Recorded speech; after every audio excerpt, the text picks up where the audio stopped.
Hello, good evening. How's it going out there? Hope you can all hear me. Hope you're doing well. Oh, I bet there'll be a bit of echo there. Hopefully that wasn't too annoying. I forgot to mute the window. I'm trying a slightly different setup for my introductions with we can get into the reading a little bit faster, but I'm still working out the best flow. Instead of having that waiting screen that goes on for who knows how long, I thought if people can see me on screen, then they're more likely to stick around, less likely to tune out. But it means I don't get to do my nifty little intro with the blues music, and the maybe we should just read. But I'm working on a little bit of rebranding, so maybe I'll come up with a new intro, maybe with some different sound bites of people talking about books, because. Yeah, I think that is what is needed for the intro for this channel. So welcome. This is Nick, creator of Hayes Reviews. Good to have you here for another live stream, live reading. Tonight we're going to be continuing with Between Two Ages, America's Role in the Technotronic Era by the demon master himself, Zbigniew Brzezinski. And this is quite a great book. We've hit the halfway. Oh no, I don't think we haven't even hit the halfway mark, have we? So we're going to be cracking on straight into the reading tonight, but thank you for joining live. We've got Matteo, Celine Lyon, Melissa, Alan Watt, Tammy, Frank, and we've also got Artswill as well. Good to have you all in the YouTube chat. Artswill, I've been checking out your Bigfoot animations. Very entertaining and interesting indeed. Lee Blunt's here as well. Good to have you on the stream tonight. Don't forget, if you're watching on the replay, there should be a pinned comment below the video with timestamps, so you can use that to jump ahead to the reading or to a different section of the video if you don't want to hear my little preamble ramble spiel and you just want to get into the meat, find out what Z-Big is telling us and revealing in this massively artificially overpriced book that they're not printing anymore. There are no reissues of this. There are only a few editions that go back to kind of the 70s and maybe the 80s, but they're certainly not widely available. And unless you've got a bit of a book budget for massively overpriced and fairly hard to find books, then you're probably going to be looking for resources such as this one in order to find out what's in this book. And that's what we're going to be doing tonight, continuing with our reading. So it's good to have you here. Indeed, it is lovely. It's good to be back. I'm hoping we've got no problems with the stream tonight. I'm just going to pause there because last time I said that, we immediately had a problem. I'm hoping that's not going to happen tonight. We're not streaming to Odyssey. We're going straight to YouTube and Rumble only, and Entropy as well, but the Entropy stream is kind of piggybacked off the Rumble stream, so that doesn't take up any resources on my side. So this should be nice and smooth, and hopefully we won't have any problems. We'll see. We'll see how we get on. I hope you're all doing well. We didn't visit Z-Big last week because I did something a little different. I couldn't stream on Friday, and so we did a little bit of a Remembrance Day, 9/11, 11/9, however you want to say it, depending on what side of the pond you are from. We did a Remembrance Day stream, and we looked into some books about the origins of war, the hidden origins of war, the Milner Group, and the associated individuals who pulled the strings, made the agreements, used their levers of media control and diplomacy to bring about these horrific events which lead to the deaths of hundreds of thousands, if not millions of people. These kinds of origins of big events, such as war, tend to be occulted and hidden, and we can only really find out this information in books or from alternative media researchers such as James Corbett. He did the World War I conspiracy documentary, which relies heavily on the hidden history book. But I think it's always better to go to the books if you can. And so that's what we did. We looked at hidden history. We looked at Lord Milner's Second War, and we went off on a few tangents into some other books that I have in my library. It was a good impromptu, not much of a plan, just off the top of the head, going wherever it takes us kind of stream. So that's worth checking out. It was a little bit of a departure from our usual broadcasting routine. It's called Lest We Remember. That's the name of the stream. It came out last Sunday. So please have a look at that if you are interested in the origins of war. And from the origins of war, which caused millions of deaths, we'll be going today to look and learn about communism, another event, another ideology that caused millions and millions of deaths. It's funny, isn't it, how these things get trotted out and talked about and cause just an unimaginable amount of pain and suffering and strife and starvation and struggle. And then even here in 2025, people go around calling themselves communists, calling themselves Marxists, and even people in the so-called truth alternative research community call themselves Marxists, some of them. I can think of one prominent one, without naming any names. You might know what I'm talking about, I'm sure. But yeah, so that's still a thing. People still, even though these systems and these ideologies have been thoroughly exposed, their origins have been thoroughly tracked, and what we discover is that socialism and communism, which are just two words for the same thing, they are massively supported and encouraged and bankrolled by very wealthy people. You might call these wealthy people capitalists. You might call them industrialists, financiers, the people with the money. They love socialism. They love communism. Now, isn't that strange? Isn't that strange? Because we're told that communism and socialism is for the little man. It's for the workers. The workers of the world are going to unite. That's dyslexics of the world are going to untie, right? That's the joke. But workers of the world unite, and it's for the little guy. It's to make things better for you and me and the average Joe and Jane. Strange, then, that it is bankrolled by the 1% and massively supported and encouraged and propped up by the 1%. And if you don't believe me, I've got a book to show you, which is this one here, Wall Street and the Bolshevik Revolution. I really like that font. And this is, of course, Anthony C. Sutton. And Anthony C. Sutton is referenced in Between Two Ages because he was a scholar, very well respected, until he started uncovering certain things, certain connections, and then he his career ran into a little bit of difficulty. But yes, Sutton, he was, let's see if it gives us any information about him on the back here. Not sure it does. But it's just telling us about the contents of the book. Here we go. So he was born in London, and a research fellow at the Hoover Institute. Oh, you can't see that.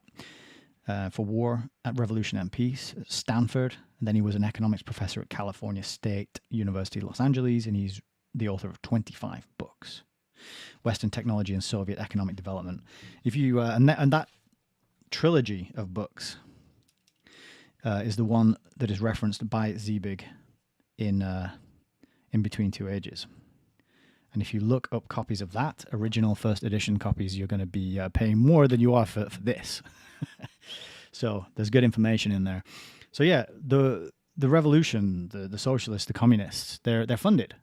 These movements, these groups, they always have to be bankrolled.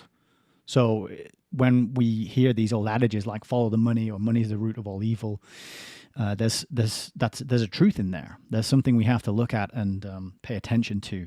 And I've said on a previous stream, might have been the last one in this series, that quite often we hear these discussions about capitalism and communism and which system is superior. Is it the free market or is it the socialism?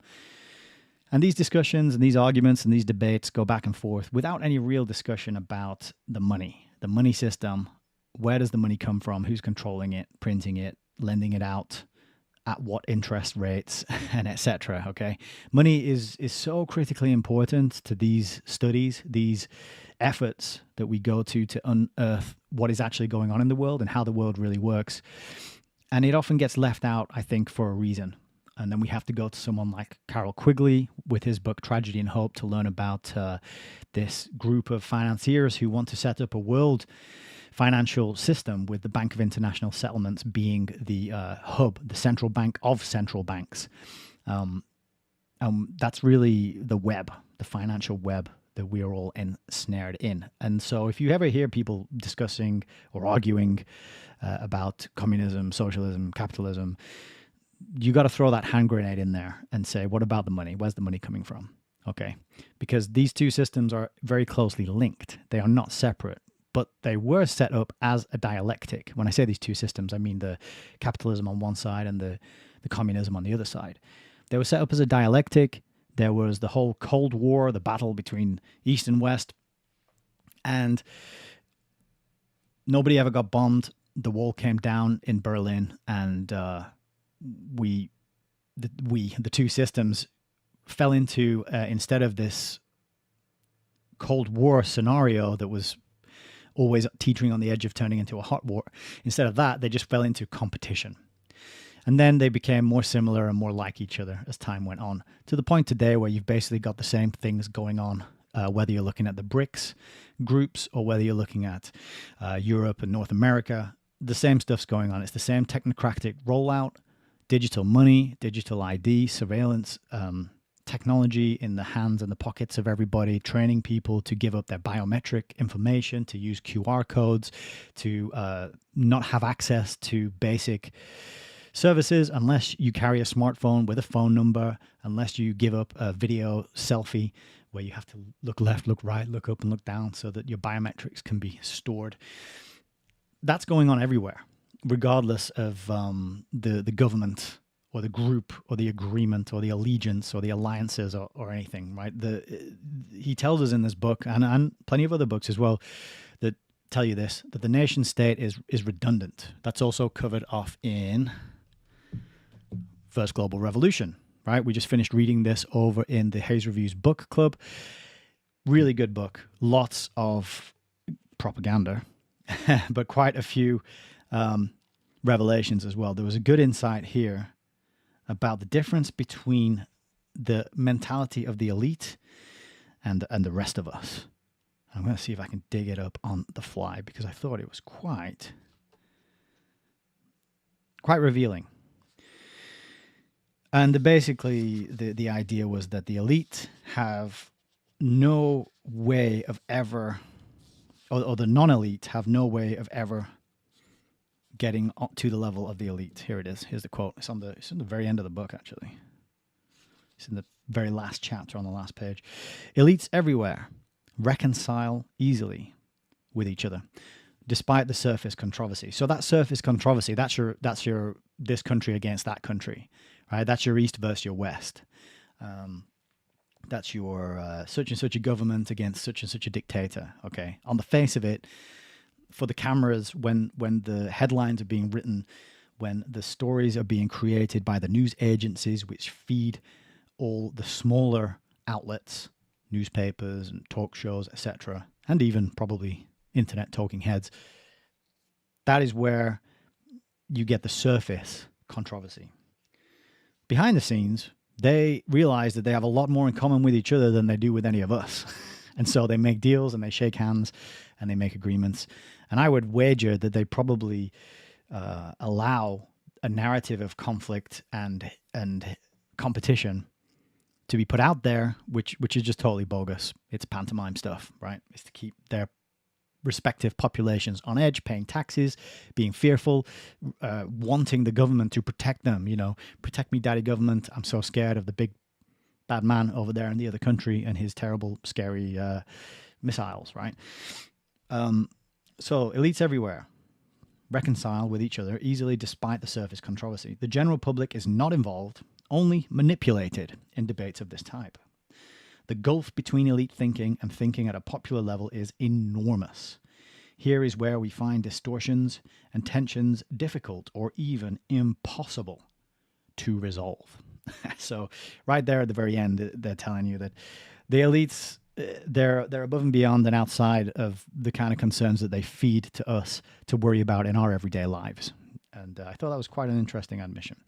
And then at the very end down here is something that's going to overlap with what we're reading about in Brzezinski's book, with what we cover in the Continuity of Control email series from Julian Huxley's work. And we're going to read a Julian Huxley book as well.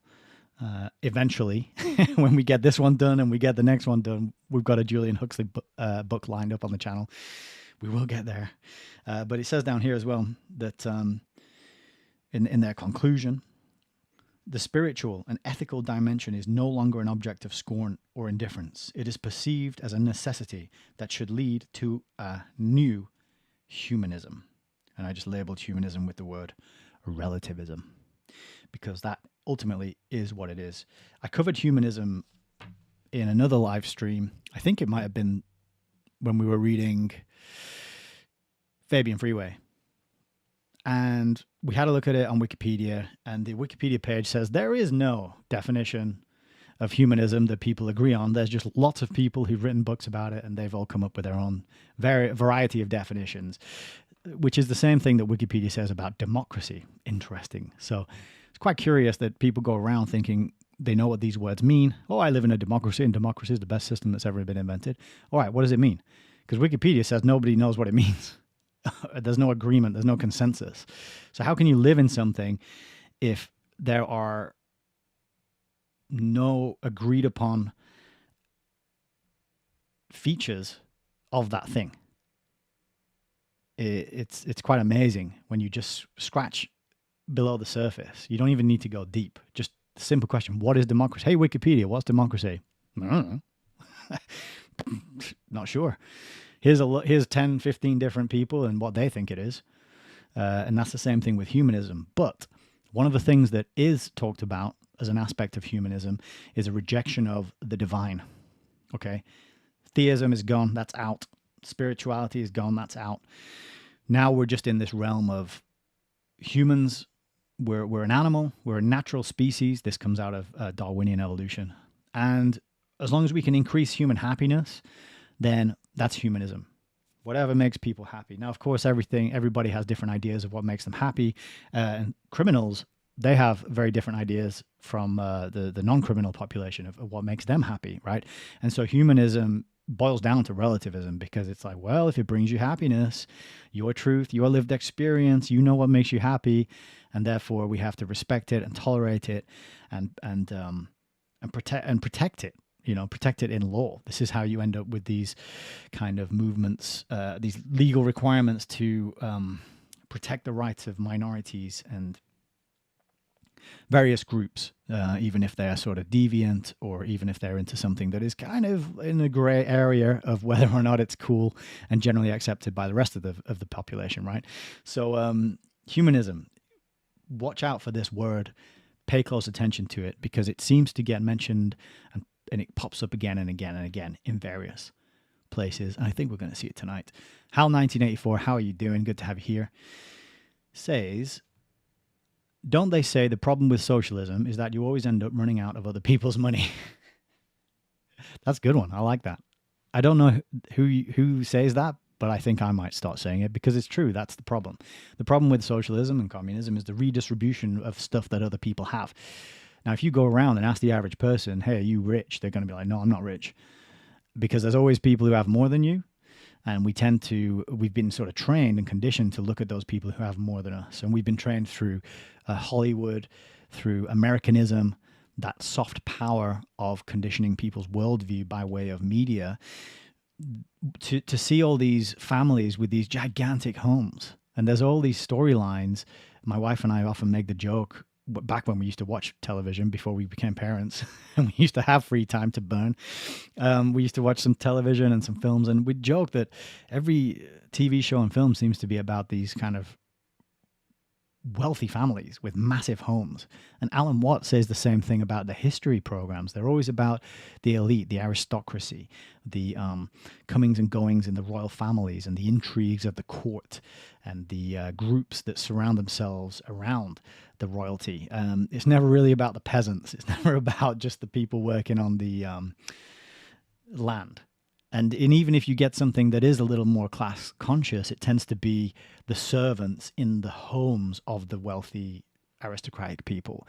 And they themselves are they more closely associate with the aristocracy than they do with the laborers and the peasants, because they are looking out the window at those peasants and laborers going, I don't want to end up out there with them. So I'm going to cozy up to these wealthy aristocratic people. I believe H.G. Wells had a similar experience in his youth. He was sort of in that position. And this is part of what drives socialist thinking, because when you actually look at the writings of people like Sidney and Beatrice Webb and these early Fabian socialists, what you get is a real disdain for the laborers and the peasants and the workers and the working class. And that comes through this eugenicist attitude, comes through really strongly through the Huxleys, through Charles Galton Darwin, through all sorts. I'm thinking of pretty much everybody on the continuity of control email series have this disdain because they're coming from this social Darwinism point of view where it's survival of the fittest and might makes right. And if you haven't earned a lot of money and gained a lot of power and authority and secured yourself a position of influence, if you're still getting dirt under your fingernails every day and having to go out and do backbreaking labor, then you're obviously a lower level of species, a level of human. And the higher level of humans are the management, the managerial class, the scientific thinkers, the people who have a leisurely life. They don't have to work because they've amassed all this wealth and this fortune, and now they're able to travel and study and write books and think and do pamphleteering and do lectures and work in academia and this sort of stuff. So socialism has that. And then the question, and because they don't want to work, this is my point, that's what drives into this kind of like, let's redistribute other people's stuff. Because we don't want to work ourselves. And a lot of those early Fabian socialists, funnily, were men who married into wealthy families, and they were living off their wives' incomes, which is quite unusual, and it's interesting. But Sidney and Beatrice Webb, for example, Beatrice Webb came from a fairly well-to-do family. Was it connected to the Cadbury family? The Cadbury family are involved there somewhere. I forget which early Fabian socialist was connected with the Cadbury family. If you're in the UK, you know Cadbury's chocolate is a massive chocolate brand here. It's still going to this day. I did a short video on it a while back called The Chocolatey Origins of Fabian Socialism. So I might have to go back and review that. My memory is failing me at the moment. But they come in and they think, all right, I don't want to work for a living. I don't want to be useful. I don't want to produce anything with my hands and be creative. But those people over there, I'm not rich, but those people over there who have more than me, they're rich.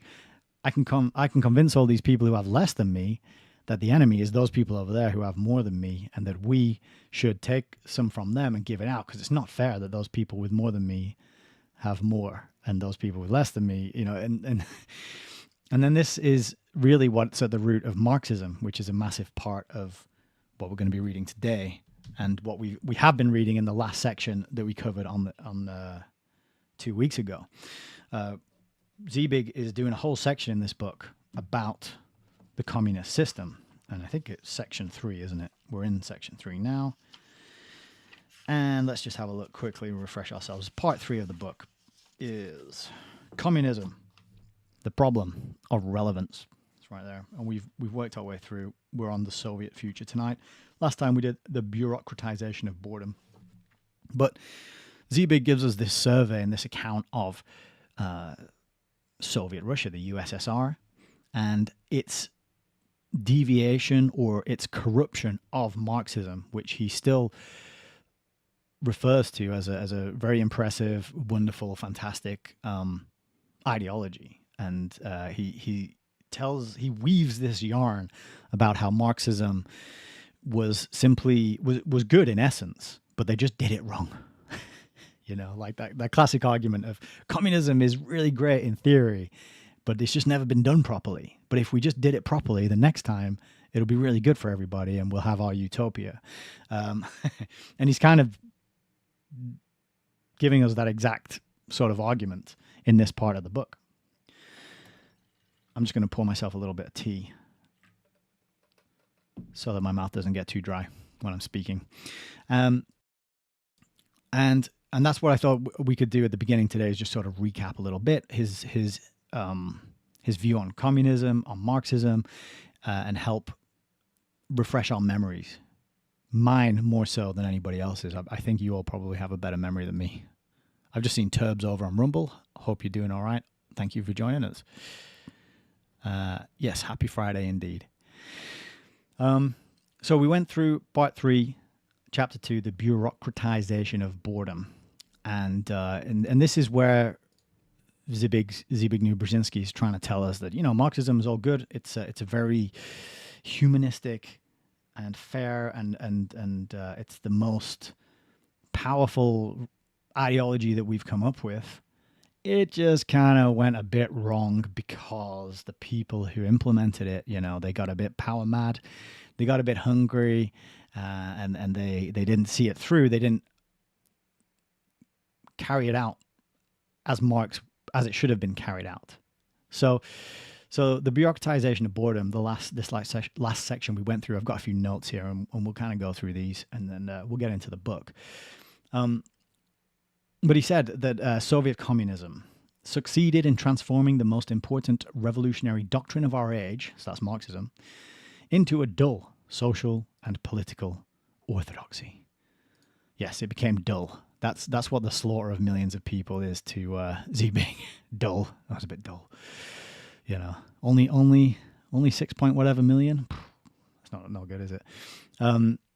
So the idea is that the revolutionary ideology toppled, it got its funding from Wall Street, and then it toppled the Tsarist regime. Nicholas II and his family were allegedly executed, although there's a whole fog of war around that event. And I've got a whole stack of books on Nicholas II, actually, because he's my namesake, and I was told that he was one of the inspirations for me getting my name. It was going to be Gabriel. My dad put his foot down and said nope. And so my parents settled on Nicholas. So I'm interested in Nicholas II and his demise.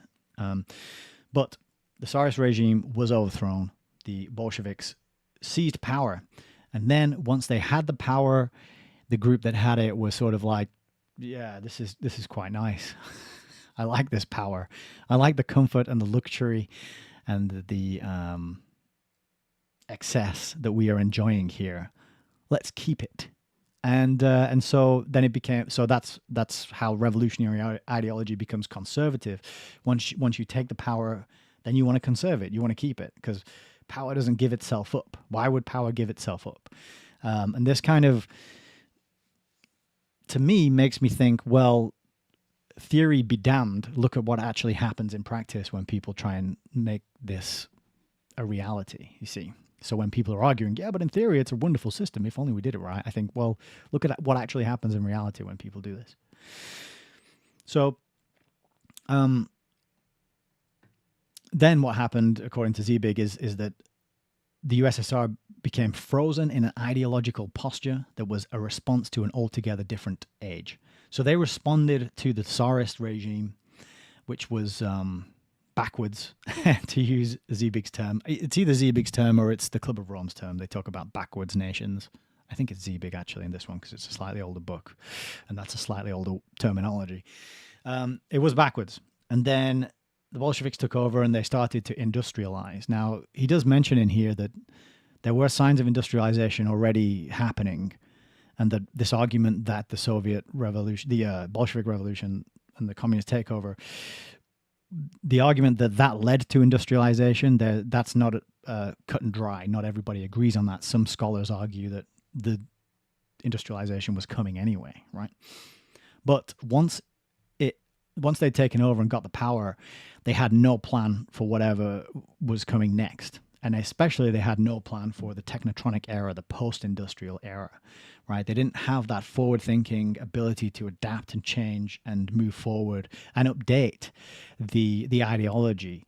They just used the ideology, caused a revolution, and then did their best to murder as many people as they could and cling on to that power. And this is what led to the insane times that were so well described by Solzhenitsyn in the Gulag Archipelago, where everybody was just lying and deceiving each other, and there was no coherence in the culture.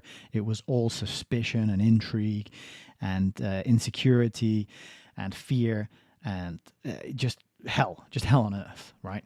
They just had no longevity, no long-term, where are we going to take this? What's coming next? Plan. So they just stalled and kind of sputtered out, if you can call murdering millions of people, sputtering out. Zbigniew also talked about how the USSR was bent on bent. Yeah, just bent. I should just leave it at that. No, what he said was it was bent on matching the higher consumer standards of the capitalist West. So we talked a lot about how the system in the West and the system in the East were set up as a dialectic. They were never really in competition. And that's revealed to us in the Foundations book, because the American foundations were working to merge the two systems together. And so each one of them were only ever supposed to be temporary. And they were like set up as dialectics to move people along, to get certain technological gadgets and gizmos rolled out, to establish certain institutions and structures of power, and to probably condition people for that next step, for the merging of those systems. And that's kind of what we're on the edge of now here in 2025. We're right on the edge of that technocratic, communist, socialistic system being rolled out, where everybody's spying on each other in real time and rating each other with social scores and pointing their phones and going boop, boop, up and down, swipe up, swipe down if you make them happy or not, if you say the approved thing or if you say the wrong thing. That's where we're basically going and where we're going to be at. It's depicted in the Black Mirror episode Nosedive, which I mentioned quite a lot. And Tony Blair Institute came out with something about this is what it could look like, your social credit on your phone, and reporting violations that you witness other people make will earn you some digital money or whatever it is, some points. It's a gamification of life, okay? And it's aimed at the young people. It's probably not aimed at people my age and above. I would say our age. I don't think there's anyone sort of my age, like younger than me, watching this. Maybe a little bit younger, but certainly none of the Ute, as we like to call them. There's no Ute watching this channel, I don't think. So this is aimed at them. They've been conditioned already to do everything via the gadget. They've been conditioned already to think nanotechnology is cool and transhumanism is cool because they watched all the superhero films. Alan Watt pointed that out so often. So they're already conditioned to accept this technologically mediated reality in which there will be no privacy and constant surveillance and rewardings and rewards and social enhancement for people who play along with the system, not play along with the system, who obey the system, who do exactly what they're supposed to be told and take it seriously and become those petty little tyrants that we saw in so many people during lockdowns, the people who took such glee and pleasure in policing other people for not wearing nappies on their face or not having certain experimental medical procedures, right? Those people revealed themselves.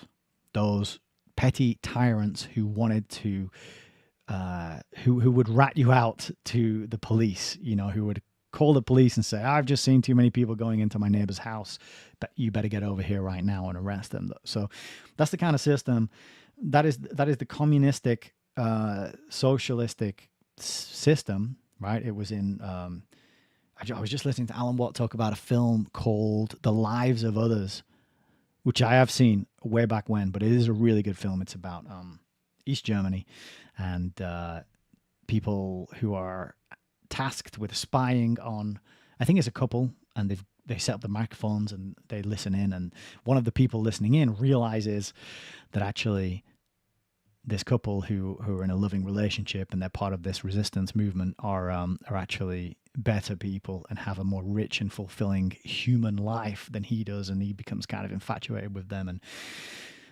it's not a happy ending, I don't think, if I recall, but it's worth watching. The Lives of Others. That's the kind of system we're going into. That's the East part, the qualities of the East that are going to come into the system, and then it's going to be merged with the West, and the West just meaning we're in the West. I don't know what aspects of capitalism is going to remain, or what aspects of Western culture are going to remain. Not that much by the looks of things. But it's a good film, and it's worth checking out. So I got totally off on a tangent there. Adam's here. Heidi's here. Good evening to you both. Lovely to see you. So we'll go back to our little recap. Oh yeah, so the system was obsolete. It got frozen in an ideological posture. So they responded to the Tsarist regime. They took over power, and then they had no idea where to go next. Presumably, the people bankrolling them didn't tell them the plan or what was going to happen next, because they were just used, like every group is used. They are funded, they are supported until they're not useful anymore, at which point the funding gets cut and they get thrown to the wolves, right?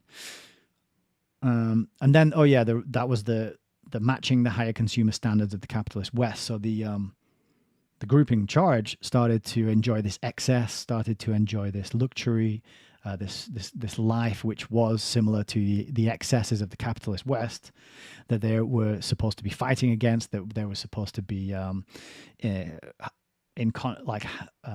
not fighting against, but they were supposed to be in opposition to, let's say.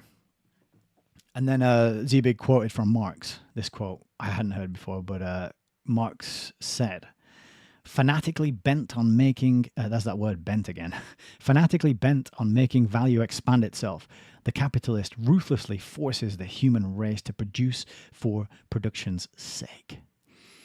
Now, I will repeat the point that I made before. Is it the capitalist that does that? Or is it the person who prints the money and controls the money and decides how it gets loaned out and dished out and where it gets sent, who gets it, at what interest rate? You know, the people who are doing that, the whole usury system, the whole debt-based system of money lending, you know, is it the capitalist? The capitalist generally just means somebody who's got a business and is trying to make money.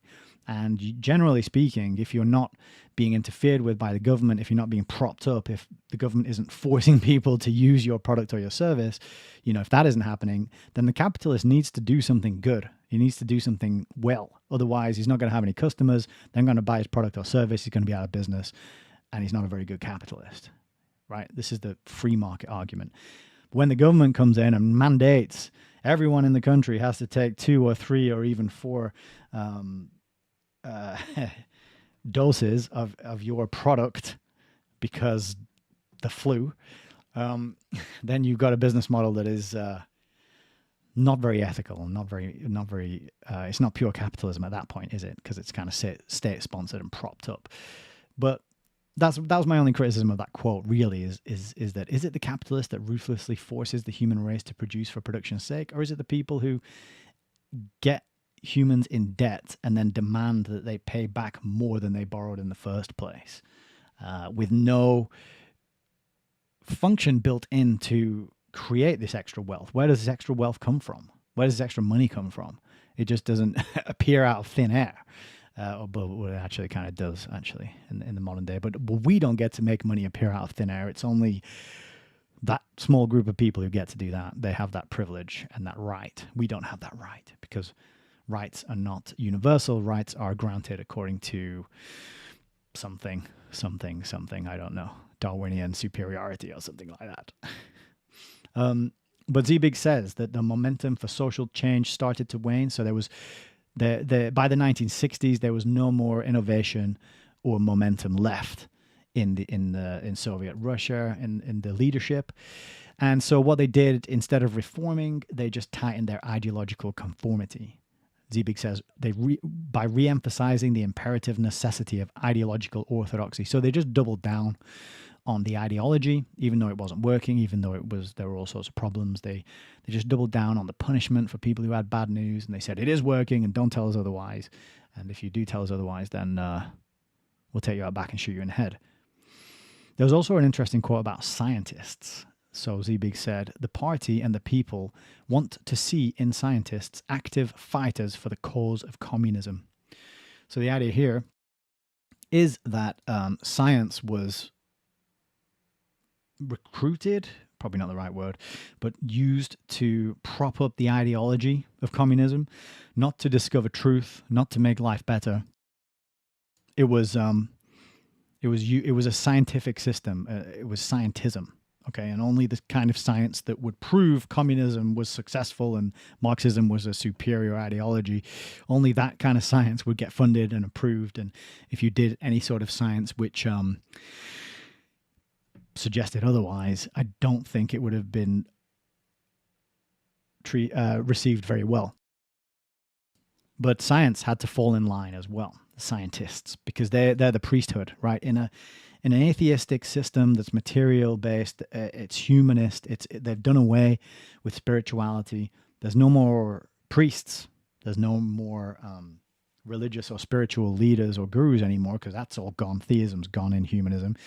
The new priesthood is the scientist, and it's the white coat that denotes their membership in the priesthood. Okay, so that's basically what it's saying there, that scientists had to fall in line and prop up this new way of this new system. Humanism. So there was a strange section as well about how about how Marxism is a humanistic system. It's based on humanism because it wants all men to be equal, and it doesn't. It wants to level the playing field, and therefore, because communism was built upon and inspired by Marxism, therefore, Zbigniew wrote, it's also humanistic when society is compelled to control the activities of a person. So there's a real amazing bit of doublethink going on there, that we're controlling you for your own good, right? It's because we care about you that we are forcing you to work in a certain way and to meet this quota and to give up a certain amount of your production to send it off to the city. And so, yeah, this idea that totalitarianism is compassionate and humanistic, which is quite a feat of mental gymnastics. There was also a part about convergence, so the converging of the East and the West systems. Zbigniew says that Soviet scholars totally denied that was ever going to happen, and that was the plan. So I think it was quite important to keep this dialectic real and believable for the masses, of course, not the people, the higher-ups who were involved in it, creating it. I think it was important for them to put out this message of, well, yes, it's capitalism versus communism. It's the East versus the West. These two systems can never merge. They can never meet in the middle. They can never compromise. It's one or the other. It's victory or defeat. You know, the quote for this is that kind of explains on this is: two antagonistic socioeconomic systems pitted against each other. The antagonists are capitalism and socialism. Yeah, so it was framed as a fight to the death. And the idea, probably the propaganda people were receiving in both sides, was probably like, they're not going to stop until they take over the world. Little did the people receiving that propaganda know, yes, there is a plan to control the whole world, but it was neither communist nor capitalist in origin. The plan to take over the whole world, as described by Quigley in Tragedy and Hope, originating with the Cecil Rhodes Roundtable Group and the Milner Group, Quigley says that they would work with communists if it would achieve their ends. Milner, we read on last Sunday's stream, we read a quote about Milner saying that he would work with politicians from any side of the aisle as long as it would help him achieve the object in his heart. They're above and beyond that. They don't care about the dialectics that they set up for the rest of us to argue about and fall out with each other and debate and discuss endlessly. That's just shadows on the cave wall. They're sitting there creating the little cutout things that they're going to make the shadows with. They're above and beyond it. So it's quite a genius bit of propaganda, really. The West was told that the communists want to take over the whole world, and you still get this in some classic sort of quote unquote conspiracy books. I'm thinking of Non Dare Call It Conspiracy. This came out in the 70s. Yeah, 1972, first printing. And this is quite heavily it talks about communists and socialism. This is heavily fueled by this anti-communist sentiment, as is some of G. Edward Griffin's work. That it's the communists, and the communists want to take over the world, and it's a leftist attempt to take over the world. The communists are just one group being used by the group who are taking over the world. like all the groups, any group you can think of, any group you can label, I think, in my opinion, is a piece on the chessboard of the great game of taking over the world. I don't think we have a real accepted word in our vocabulary to describe the group of people doing it. Even in Anglo-American establishment, he talks about all the different names for that group, right? Let's have a look at some of those. It's a lot of different names, and it gives you the different years that these names were used. See if I can find it quick. At various times. Yeah, here we go. So he says, during this period of 60 years, where's my pencil? Talking about, what's the period he's talking about here? Probably 1900 to 1891. So 1890, probably 1890 to 1950 or something like that. During this period of almost 60 years, the society has been called by various names. During the first decade, it was called the Secret Society of Cecil Rhodes, or the Dream of Cecil Rhodes. In the second and third decades, it was the Milner's Kindergarten, and then it was the Round Table Group. Since 1920, it has been called by various names, such as the Times Crowd, the Rhodes Crowd, Chatham House Crowd, the All Souls Group, and the Cliveden Set. All of these terms are more or less inadequate, according to Quigley. So there's no like common terminology that the everyday person has to label this group. And I think that's what makes talking about it so difficult, because you try and explain it to people and they're like, oh, the Illuminati, yeah, they're going to take over the world, are they? Oh, it's the lizard people, is it? Oh, it's the Jews, is it? Yeah, taking over the world. Yeah, all right then. Oh, it's the fill in the group here. And or say, if you say it's the Satanists or something, it's hard, or the technocrats. Like, there really isn't a word that I don't think they have a name for themselves, and I think that is by design and deliberate. If you were a secret society, if you didn't want the limelight, if you didn't want people cottoning onto what you're doing, you would just not have a name for yourselves. That which we don't have a label for is very hard to think about and recognize and accept as being real. I was talking to Melissa the other night, I think, about the word conspiracy, because a good friend of the channel, Sean, who runs the YouTube channel Matrix Phone Booth, which I recommend people subscribe to and watch, because it's like harrowing and entertaining at the same time. So what Sean does is he goes on to Omegle and he connects with random strangers and he tries to talk to them about the same sort of things I talk about on this channel. Talks to them about books and morality and cults and anarchism and natural law, and Mark Passio's work in particular, and plenty of stuff. And some people are receptive, other people just scream at him. Some people are just, it's a real, he calls it fighting in the trenches of idiocracy. And I forgot where I was going when mentioning him. I got totally off track because I just wanted to big him up and big up his channel for a second. And then I've totally lost my train of thought there. Where was I going with that? Oh, that's it. So he was asking people on one of his shows, how can you define the word conspiracy? I'll see if I can dig up the link, actually. It's worth putting in the chat because I do like his work.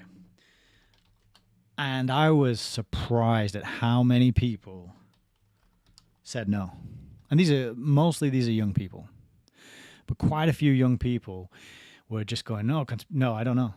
And a few people had a go. A few people tried to answer it. But quite a few people just said, no, don't know what it is, no idea. They don't even know what the word conspiracy is. They don't even know what it means. There's a link to that particular show. He also plays some really nice music between the calls that he does. It's good stuff. I think it's only going to get better as well. It's already good, but I think with the practice and the repetition, it's going to become something really good. As long as it doesn't get nuked, which it might do. But some people don't even know what the word conspiracy means. This is young people. And my mind was thinking, well, young people are being trained to not know what the word means. Some of them had a vague idea that they were sort of defining conspiracy theory. They were sort of defining, they were saying, oh, a conspiracy is something that people believe in but isn't true. Right? So that was one of the definitions that came up. But yeah, Doris, good evening, David and Doris. Doris says, 2 or more people clandestinely agreeing on something, usually for profit, not exclusively. That's very, very good, yeah. And I mean, quite literally, conspiracy, spire means breathe or talk, and con means together. So it's talking or breathing together. 2 or more people hatching a plan to get something done is a conspiracy. But the Ute, they don't know what it means. So if you don't even know the word conspiracy and what it means, how can you ever be brought around to the understanding that conspiracies are real and they exist, and people hatch these plots and these plans to take away your freedom, to achieve profit and for themselves and power for themselves? Like, if you don't even have that concept in your vocabulary, then people like me and Sean on his channel are just going to sound like raving lunatics.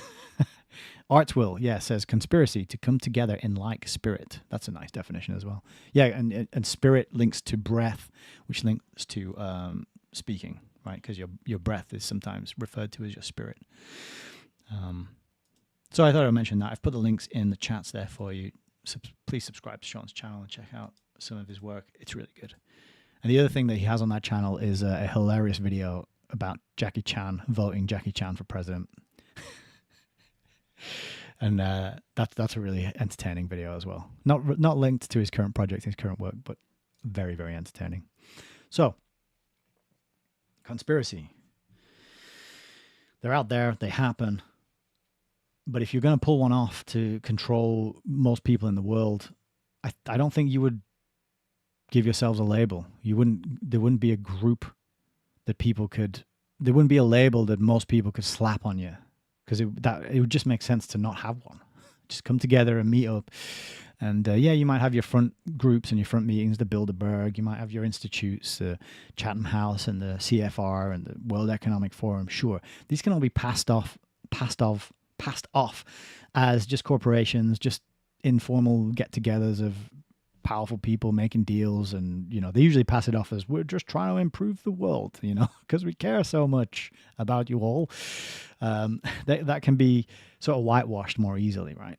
But the real power players, the real dark wizards, the Satanists, the real high-level scientists who know how to build and tear down and rebuild civilizations and how to survive that, and how to be the architects of culture, and how to drive millions of people, herds of millions of people down certain paths into war, into famine, into revolution. Those boys, as Alan would say, I don't think they have a group noun for themselves. I just don't. I don't know why you wouldn't allow it. But because you create language, you update people's language, you control people's minds through their language, you create calendars, you create systems of economics, monetary number systems. All this stuff is artificial and created by some very, very intelligent, smart people with some very esoteric, hidden, occulted knowledge that they've had for, I don't know, hundreds, thousands of years. I'm not sure, but that's what I think is really at the top of the pyramid. Not any one group that we're aware of and is familiar to us. Let me wrap up my recap and then we'll get into today's reading. Doris says, I always feel like saying to those people, conspiracy hypothesis, but what would even be the point? Yeah, I don't think there'd be much point. If they don't, if the word theory doesn't sit well with them, then hypothesis is definitely not going to work. Adam says it feels like it has a negative slant. The word theory. Are you talking about the word theory or conspiracy? I'm not sure there, but Doris says even the word theory has become a misnomer. Yeah, I always rail on the word theory, but I'm not a scientific person. But I always say, oh, the theory of evolution and germ theory. And there's a lot of theory out there which people take as fact and as given, as truth. And a theory to me just sounds like an idea about the way things might work. But I know that in actual scientific circles and scientific practice, the word theory is a little more robust. It does signify something a little more robust than just an idea that might be.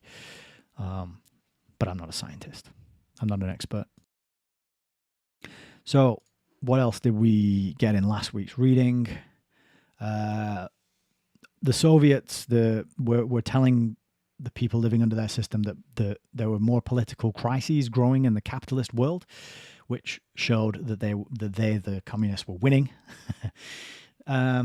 Now, of course, I think my view is that the crises were manufactured in both places because the ultimate goal was always to merge the two systems. And so there was never a real competition there. There was always just set this system up in this place, set this other system up in the other place, manage that dialectic to keep ripping people off, keeping them scared and fearful, to push through more changes, to push through more avenues of societal control and manipulation and all the other stuff that you can get done in a wartime type of scenario. And then merge the two systems when the time's right, which is, 2030 probably. 5 years to go. Well, not even 5, really, more like 4 at this point. And the last note I have here was Soviet ideology. Zbigniew said it was a condition of arrested ideological development. It was ideological petrifaction. So that was his framing. It was that it just stalled. It just didn't have any longevity. It didn't have any forward planning. It didn't have any ability to adapt or adjust. And actually, when different forms of communism were coming up in different places, the core in the USSR, the Stalin and his coterie, they just held fast and they denounced these alternative, updated versions. And they were like, no, double down, stick to the ideology, and just stand on the ship as it sunk, pretending that it wasn't sinking. So that was pretty much my recap. Did I miss anything? Yeah, I missed a lot of things. It's so hard to recap these chapters. There's just so much in there because it's like academic thesis level stuff. I imagine this is what it is to have a PhD type of paper, or maybe a master's. I don't know. I've never embarked upon that level of academic indoctrination, but I imagine this is something like that, very high level. And there's a lot to unpack, and I'm new to a lot of these things as well, so I don't really know what's what. But we do what we can. So the section that we're going to be reading tonight is the Soviet future, and we got about 22 or 23 pages until the end of this little chapter here. Yeah, and then we're into sectarian communism next. But the Soviet future, this is what we're reading.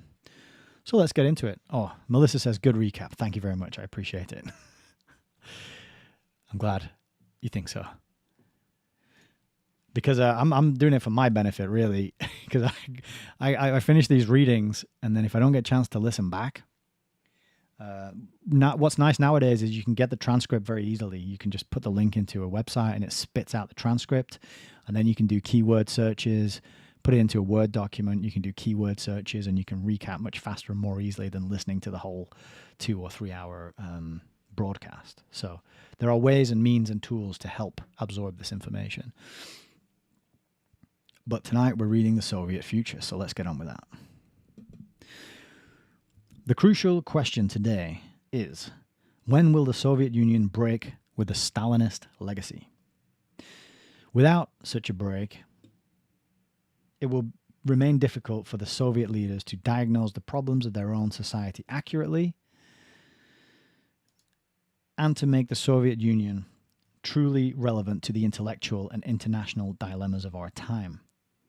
Such a break need not require the abandonment of socialism or of Marxism, but it would require the transformation of a political system that today both reflects and is buttressed by an obsolescent and bureaucratized ideology of power into one more in keeping with the emerging humanist, universalist mood of our time.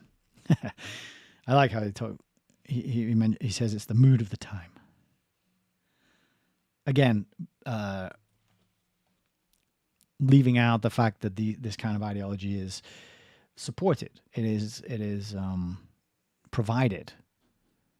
Right? It's not just people are just spontaneously feeling like that at this time about, oh yeah, this stuff is packaged and communicated out for people to consume and adopt.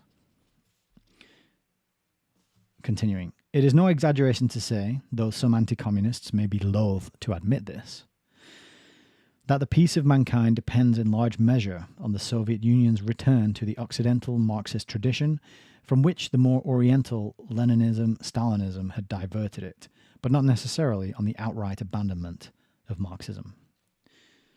See, this is his, Marxism is essentially good. It's good in theory and practice, and we don't have to throw the baby out with the bathwater, right? The millions of deaths, that's the bathwater. Stalinism, that's the bathwater. We'll get rid of that, but keep the baby, keep the Marxist baby.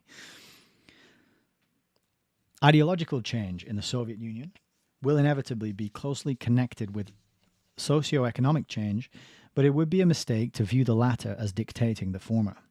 A Marxist framework of analysis is the one least suited to understanding communist politics, in which the political superstructure actually dominates the economic base. Political change in the Soviet Union will necessarily be influenced by the emergence of a new social elite, more technological in its orientation, because this is the technotronic era. But it will be even more affected by the changes in the internal character and outlook of the professional ruling party bureaucracy and by the degree to which this elite succeeds in coping with internal Soviet problems. So there's going to be a rise of a technological elite. And that's kind of like the big thrust of this book is writing in the 70s that he was on.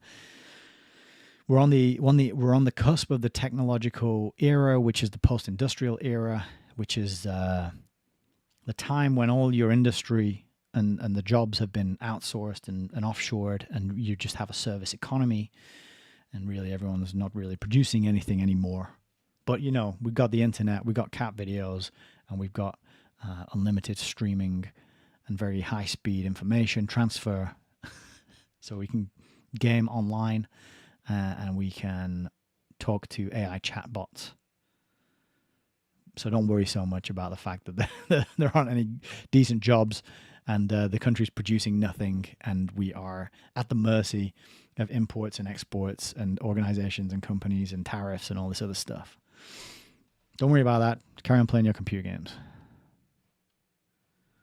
Or go back to bed, America, as Bill Hicks would say. All right, internal dilemmas.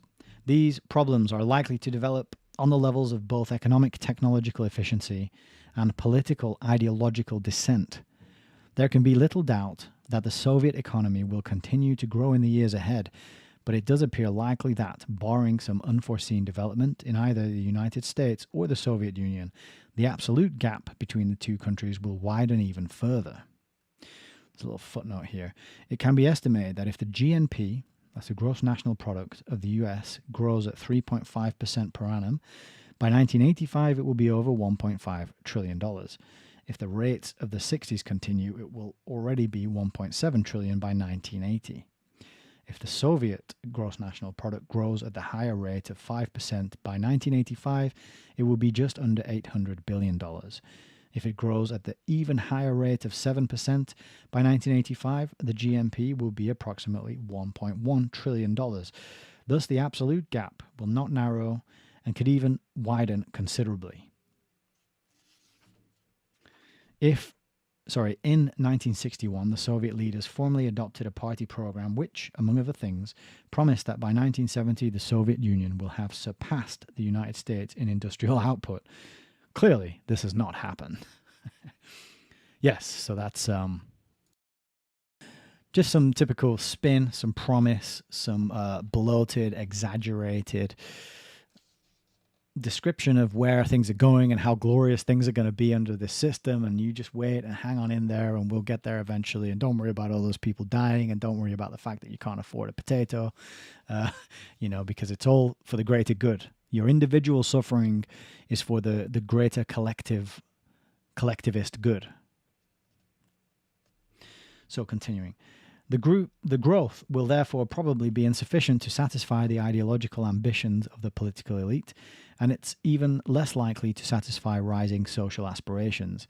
These aspirations are certain to escalate as comparison with the West makes it more and more apparent that major sectors of Soviet society have remained extraordinarily antiquated. Yep, so that's the kind of soft power that he talked about, Hollywood invading the living rooms through the television. But I think it's part of preparing people to merge the two systems. So in the Soviet countries, you have Hollywood and Western propaganda being broadcast, the films and the sitcoms and all that stuff. And they're looking at it going, that actually looks better than it is here. They've got more comfort, more luxury, more material goods. They're cleaner. Their clothes are nicer. Their cars are nicer, whatever it might be. It fuels that jealousy. It fuels that resentment. It could send you either way. You could hate, the Western capitalist system for it, or you could be envious and jealous and want to aspire to that. Of course, the leaders of the Communist Party all aspired to that because they had extraordinary wealth and luxury and all sorts of ridiculous material benefits that they gave themselves. But it prepares people's minds for a merging of the system so that when things get rolled out, such as the internet, such as smartphones, such as technological things like the television, these objects are desirable and people adopt them more readily instead of being skeptical about them and questioning, what is this going to do to my mind, to my family, to the society?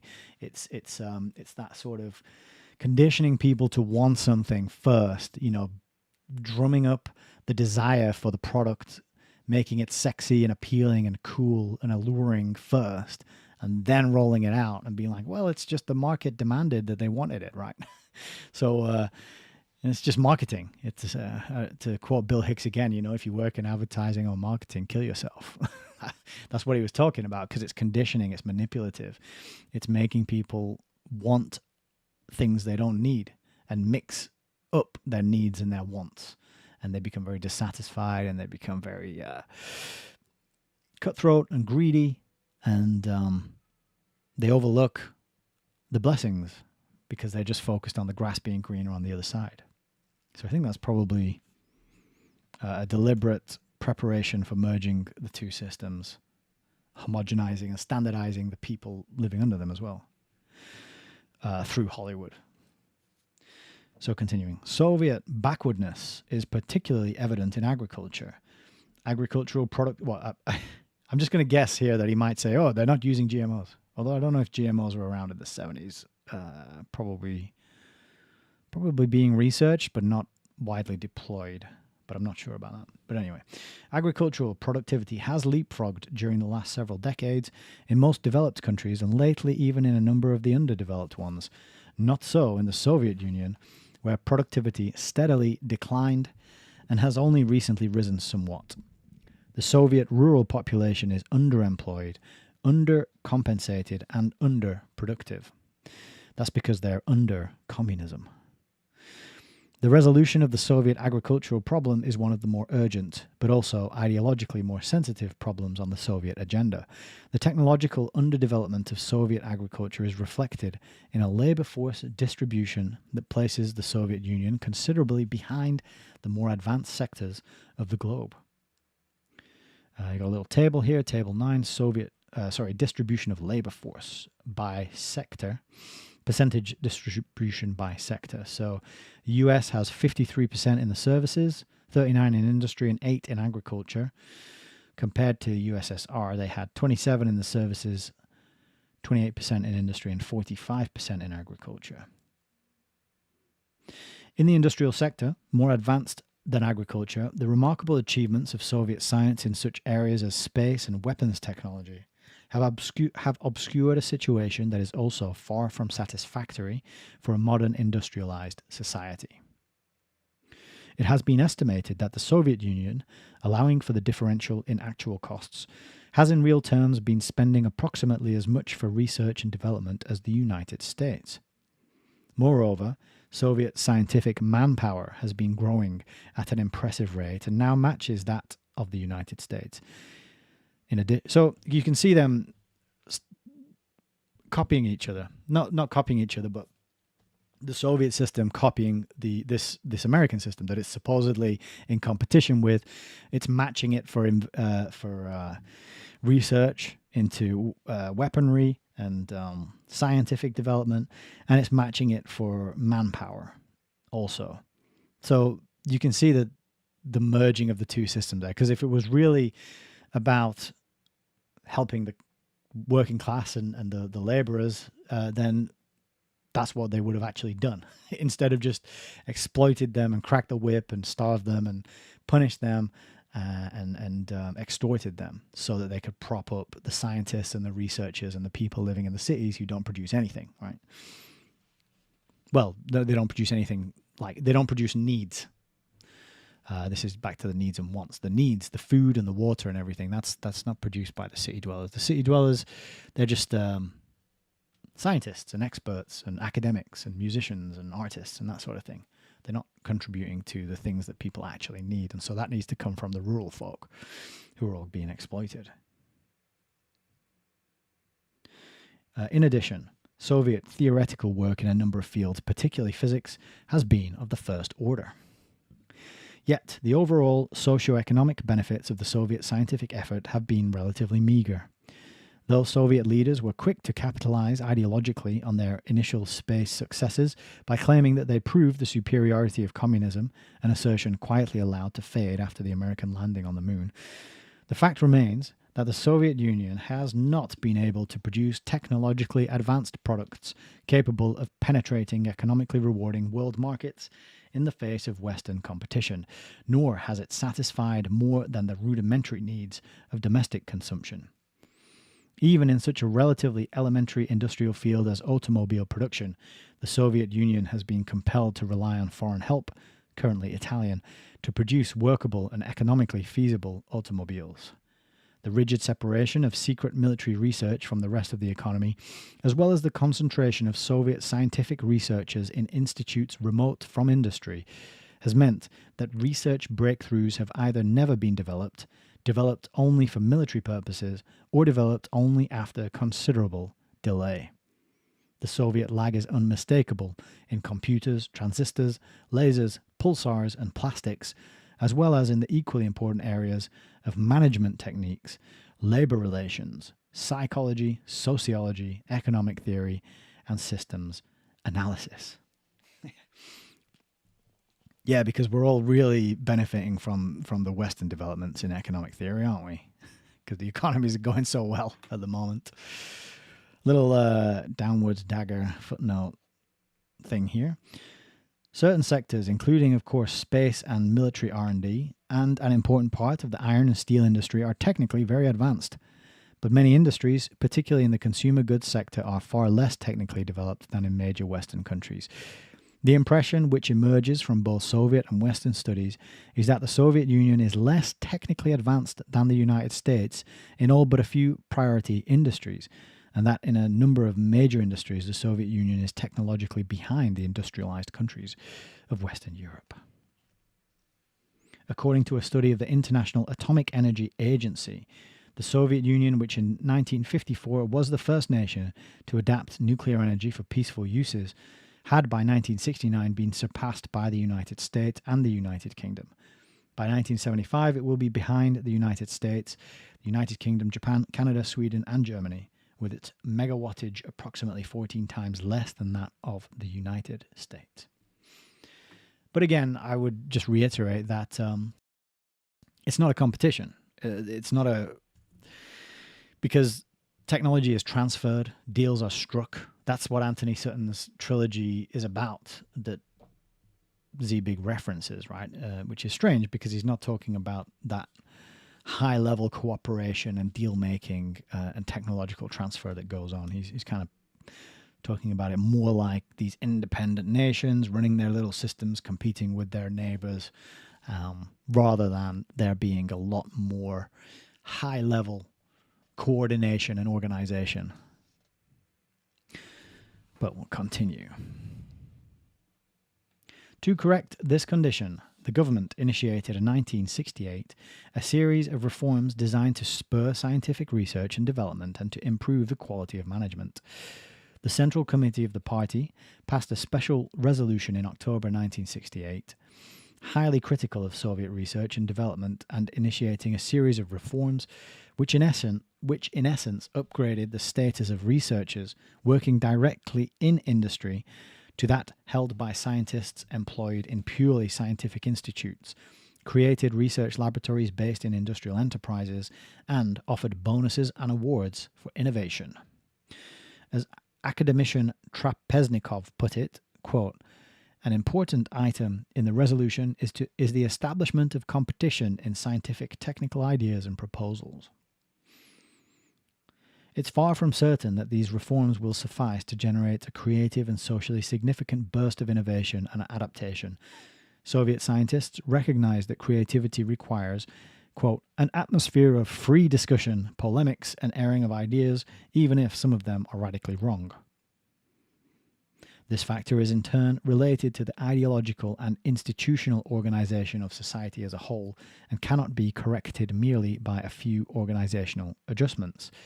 The OECD study, Science Policy in the USSR, which reveals in a detailed, statistically documented manner the extraordinary disproportion between the scale of the Soviet effort and its relatively meager socioeconomic consequences, reinforces the view that ideological political centralization results at best in a capricious science policy and at worst in a catastrophic one. An example of the latter result is the Lysenko affair and its disastrous effects on Soviet biology. An extraordinarily vivid and informative account of the affair is provided by the Soviet scientist Z.A. Medvedev in what I think is a book, The Rise and Fall of T.D. Lysenko, New York, 1969. Medvedev's book was written in the Soviet Union, but its publication there was not permitted. Might be a good one to look into getting hold of. Medvedev. It's a good name. Tongue twister. I'm not that familiar with the Lysenko affair, but I have heard of it before. But it sounds like... Was it an assassination? Was it like a biological assassination or something? I don't know. I'm not sure. So much to learn. Anyway, continuing.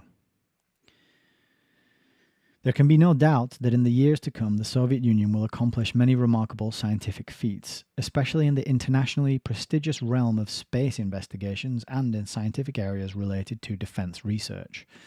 Its military technology will also continue to match America's, and in some areas will doubtless surpass it. I'm just wondering if that was ever mentioned in the lead up to the revolution, right? Did they say in the lead up, and then when we get in power, we're going to put loads of money and effort into space exploration technology and weapons technology, right? Was that one of the selling points? I doubt it. I'm being a bit facetious by asking that question. But once they took control, once they had their hands on the resources and the labor and the levers of directing all that, what did they do? Oh, well, we got to keep this. We got to prepare for this Cold War because America, you know, they're jealous of our wonderful communistic system. They're going to come and invade if we don't have military might and muster to keep them at bay. So we're going to have to put all this money into weaponry and space travel. Sorry, you starving people over there and the ruined communities and towns and villages. Sorry, everybody. You know, we got to do this because we got to conquer the American capitalists, and then we'll have our utopia where all the workers can have a nice life, fair and equitable and just, right? I shouldn't laugh because it's extremely harrowing and horrific what went on. And it's the benefit of hindsight if you're in it and you're living through it. And I think we are going to be living through something very similar, a kind of version of this, judging by the prices of things in the supermarkets these days. It's not funny, but at the same time, what else can you do? But let's continue.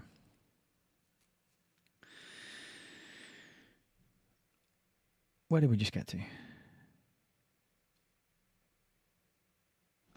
This will be done by crash programs. Yeah, its military technology will continue to match America's and will surpass it. This will be done by crash programs concentrating economic resources and talent. The Soviet organizational structure is remarkably suited to such programs, but the crucial question is whether Soviet science and industrial management can provide Soviet society with the broad-gauged pattern of scientific innovation necessary both to assure internal progress and to advance the international position of the Soviet Union. The forces opposing far-reaching scientific and economic reforms are formidable. They are primarily the bureaucratic party elite, especially the ideological sectors and some of the upper echelons of the armed forces, who fear that decentralization would also mean the transfer of some key research institutes to non-military uses. The upper echelons of party officialdom are still largely the products of the Stalinist era, and many among them got their start during the purges. Paradoxically, and contrary to Western speculation, the managerial elite has also been part of the opposition. The present Soviet managerial generation, trained to operate in a highly confined hierarchical setting, is not predisposed to assume the greater personal hazards that a more decentralized competitive system would necessarily involve. Proposals for economic reforms have characteristically come mostly from the theoretical economists. Yeah, people don't want reform to happen when they have positions of power and authority and they've seen themselves as having worked their way up and made progress through that competitive system of making alliances and allegiances and getting promotions and all that other stuff, right? When you've made those sort of sacrifices and you've already committed so much of your life to that system, to getting a particular role or position in an organization, you don't want to give it up. Not very easily, not without a fight. And not unless you manage to retain or get more power and control and influence and money for yourself, right? Why would you voluntarily give up your position just for the greater good?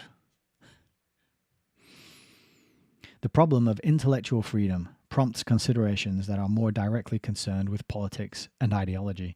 It is impossible to judge the extent of fundamental unorthodox dissent in the Soviet Union of the late 1960s and early 1970s.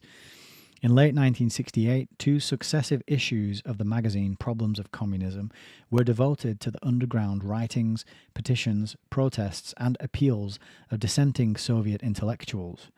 They made for remarkable and profoundly moving reading, as did some separately published documents in which Ukrainian intellectuals protested the suppression of their country.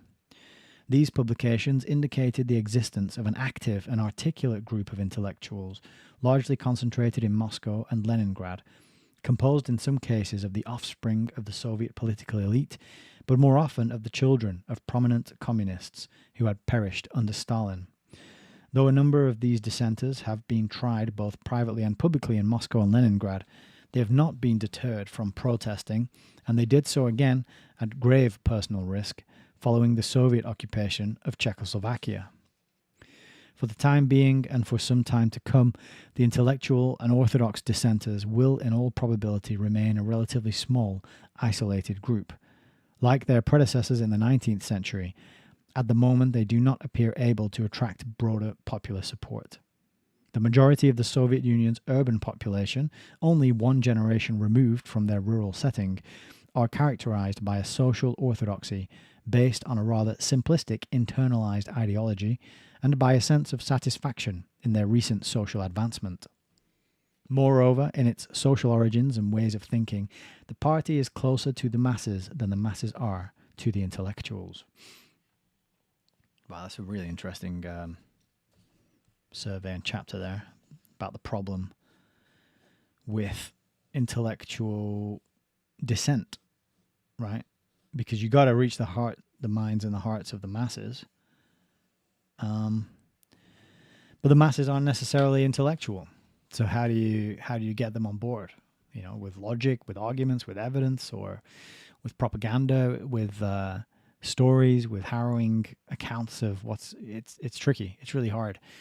I think people often identify more with the talking heads and the strong men that get put out onto our TV and say the things that the average working people want to hear, because they have a team of speech writers and script writers, and they're coached and trained in how to present themselves and how to speak publicly, so they can win the hearts and minds more easily than someone who sits down and writes a pamphlet or a very detailed argument with evidence, or a book, for example. I love books, but trying to get other people to read books, right? You know, when you're trying to tell them about anything that they haven't heard before or they're unfamiliar with, and they're resistant to it, and you know that if they just were able to read and digest the information in a particular book, that they would see what you're trying to communicate to them.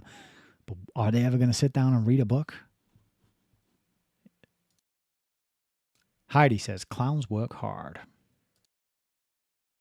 Arts Will says, build sustainable food forests. I like that as well. And Hal1984 says, I prefer coincidence theorist. Yes, that's better than conspiracy theorist, right? Dr. Crispy Rothschild. Haven't seen you for a while. Hope you're doing well. Thanks for joining us tonight. Right, let's continue. A very special and particularly perplexing kind of dissent is imposed by increasing restlessness among the Soviet Union's non-Russian nations. The political significance of this phenomenon has largely been ignored by American scholars of Soviet affairs, yet about 1/2 of the 240 million inhabitants of the Soviet Union are non-Russian, and many of them possess a distinctive sense of their own cultural heritage, their own language, territory, and history. Can't be having that, can we? Can't be having that. Distinctive sense of their own cultural heritage, language, territory, and history. No. That's a big no in this day and age. You're not allowed to have that. Unless you're from certain countries, in which case it's a good thing to have. But you can only celebrate it as long as you leave that country and move to a different one. You see how that works? That's the good nationalism. The bad nationalism is if you're in a country and there's lots of people coming to it, and you want to celebrate your language, territory, and history and heritage. It's going to make the non-native people uncomfortable to do that. So that's bad nationalism. But if they want to come to your country and celebrate their language, territory, history, and heritage, then that's good nationalism, and we have to protect that and make a safe space and ensure that we all acknowledge those celebrations and those special days, and incorporate an understanding and appreciation for that culture and heritage in our own lives, right? See how that works? Perfectly logical. So, their intelligentsia, continuing, almost entirely Soviet-reared, tends to be increasingly assertive, though not necessarily secessionist in attitude. It's beginning to demand a larger share in Soviet decision-making, as well as a bigger part of the economic pie. And it's becoming increasingly leery of Russification. To some extent, this Russification is deliberately fostered by Moscow, but it's also the natural result of industrialization and modernization. Official Soviet discussions of this problem, as well as attacks on the dangers of local nationalism, indicate that Soviet leadership is becoming apprehensive. Indeed, a number of non-Russian intellectuals have been tried and sentenced in recent years. For the moment, the Soviet government has succeeded in confining nationalist tendencies to a relatively few intellectuals, while evidence on the attitude of non-Russian party cadres tends to be ambiguous. However, the very scale of this problem, as well as the fact that nationalism tends to be infectious, whether suppressed or tolerated, would suggest that in the years to come, the Soviet Union might well be faced with a nationality problem graver in its political consequences than the racial problem in the United States. The rumblings of ideological discontent within the scientific community have probably been more immediately disturbing to the party. The now well-known manifesto by the prominent Soviet nuclear physicist Andrei Sakharov, which was published in the West in the mid-1968, had apparently first been circulated among Soviet scientists and then revised by the author in the light of comments. The fact that subsequent Soviet responses to Sakharov took an indirect form, never mentioning him by name, and that he was not denounced by the usual device of a public statement of condemnation signed by his colleagues, seems to indicate that the government thought it preferable to avoid direct confrontation and public discussion. This document is remarkable in that it not only challenges the right of ideological orthodoxy to continue, but also attempts to offer an alternative vision of the future. In so doing, it exposes Soviet reality to a scathing critique. Sakharov's principal underlying assumption is well summarized by his assertion that, quote, any preaching of the incompatibility of world ideologies and nations is a madness and a crime. He categorically rejects any restraint whatsoever on intellectual freedom and condemns, quote, the ossified dogmatism of a bureaucratic oligarchy and its favorite weapon, ideological censorship.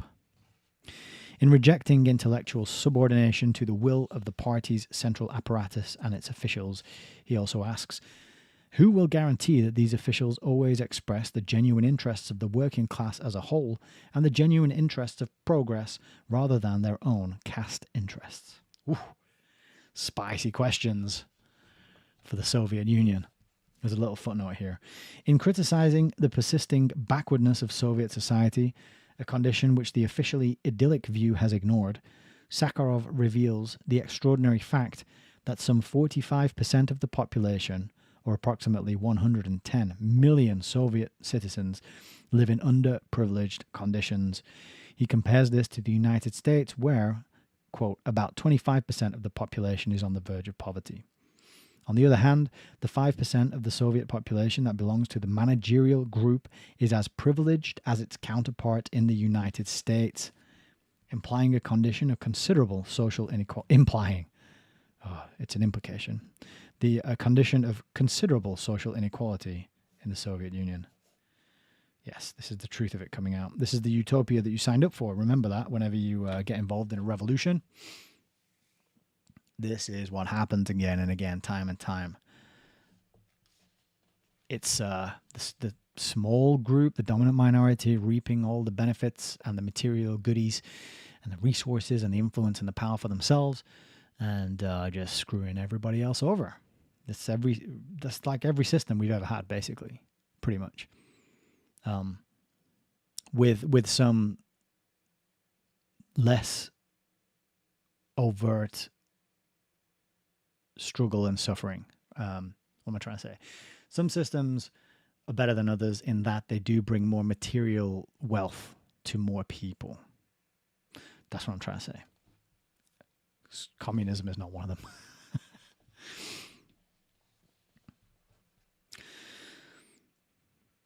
Continuing, his thesis is that our age requires and compels increasing international cooperation. Oh, how about that? Both to avoid nuclear war and to overcome the dangers to mankind posed by, drumroll please, hunger, overpopulation, and pollution. Wow, he must have been channeling the Club of Rome. And that this cooperation will eventually come from the increasing convergence of the currently distinctive political and social systems. There you go, there's the merging of the systems, the convergence. In this connection, he specifically asserts that, given the productive energies of the American economy, a revolution in the United States, in contrast to a similar upheaval in the Third World, would not be advantageous to the workers. His long-range vision for the remainder of the century involves a four-stage development. In the first stage, the communist countries, and notably the Soviet Union, will become more democratic, so will become more like America. This is the merging, overcoming the Stalinist legacy of single-party dictatorship. The second stage will see the transformation of the United States and other, quote, capitalist countries by reformers who will effect internal changes and adopt a policy of peaceful coexistence. That's kind of vague. To my mind, though, what I kind of project onto that vague statement is socialism. This is a Fabian socialist working to penetrate and permeate and change from within over the long term, bringing these socialistic policies. That's another sign of this merging of the systems. The third stage will involve a massive Soviet-American effort to cope with the problems of the third world and to promote disarmament. Don't think that one ever materialized, did it? The fourth stage will see the remaining global problems attacked on the basis of broad international cooperation. I'm just that word attacked is used all the way through First Global Revolution. Time and time again, they talk about attacking the problems, attacking the global problems. So very aligned. This what's he called again? I haven't got it. Sakharov, Andrei Sakharov. His manifesto, Sakharov's manifesto, is very aligned in 1968 with the Club of Rome's First Global Revolution and their whole shtick of, we need to come together and make sacrifices and solve the world's climate problems and kill a bunch of people because there's too many of us and eat bugs. So I wonder where that manifesto can be read, probably online somewhere.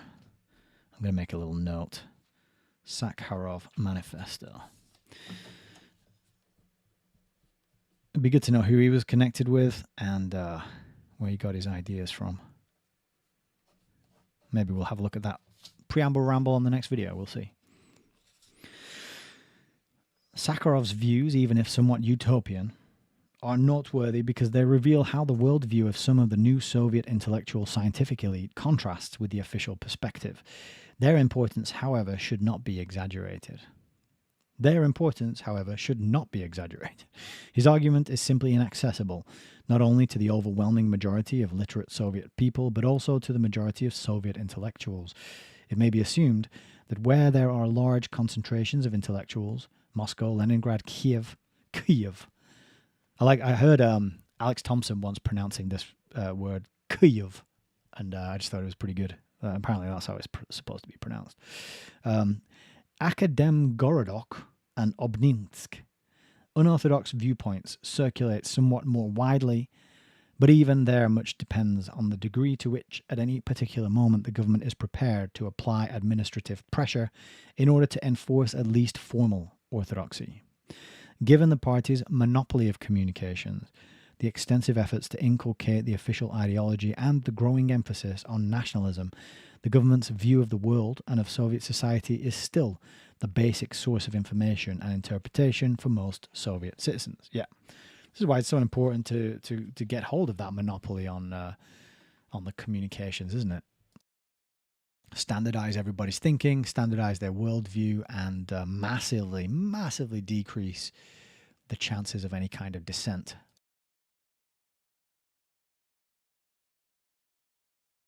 So that's why you got to seize the instruments of information dissemination. It's the same playbook in Anglo-American establishment. Talks about here they got, well, we read, didn't we, in the preamble, that the group was at one time known as the Times Crowd. It was known as the Times Crowd because it had control of the Times newspaper. Yeah, the Times Crowd, that was one of the names.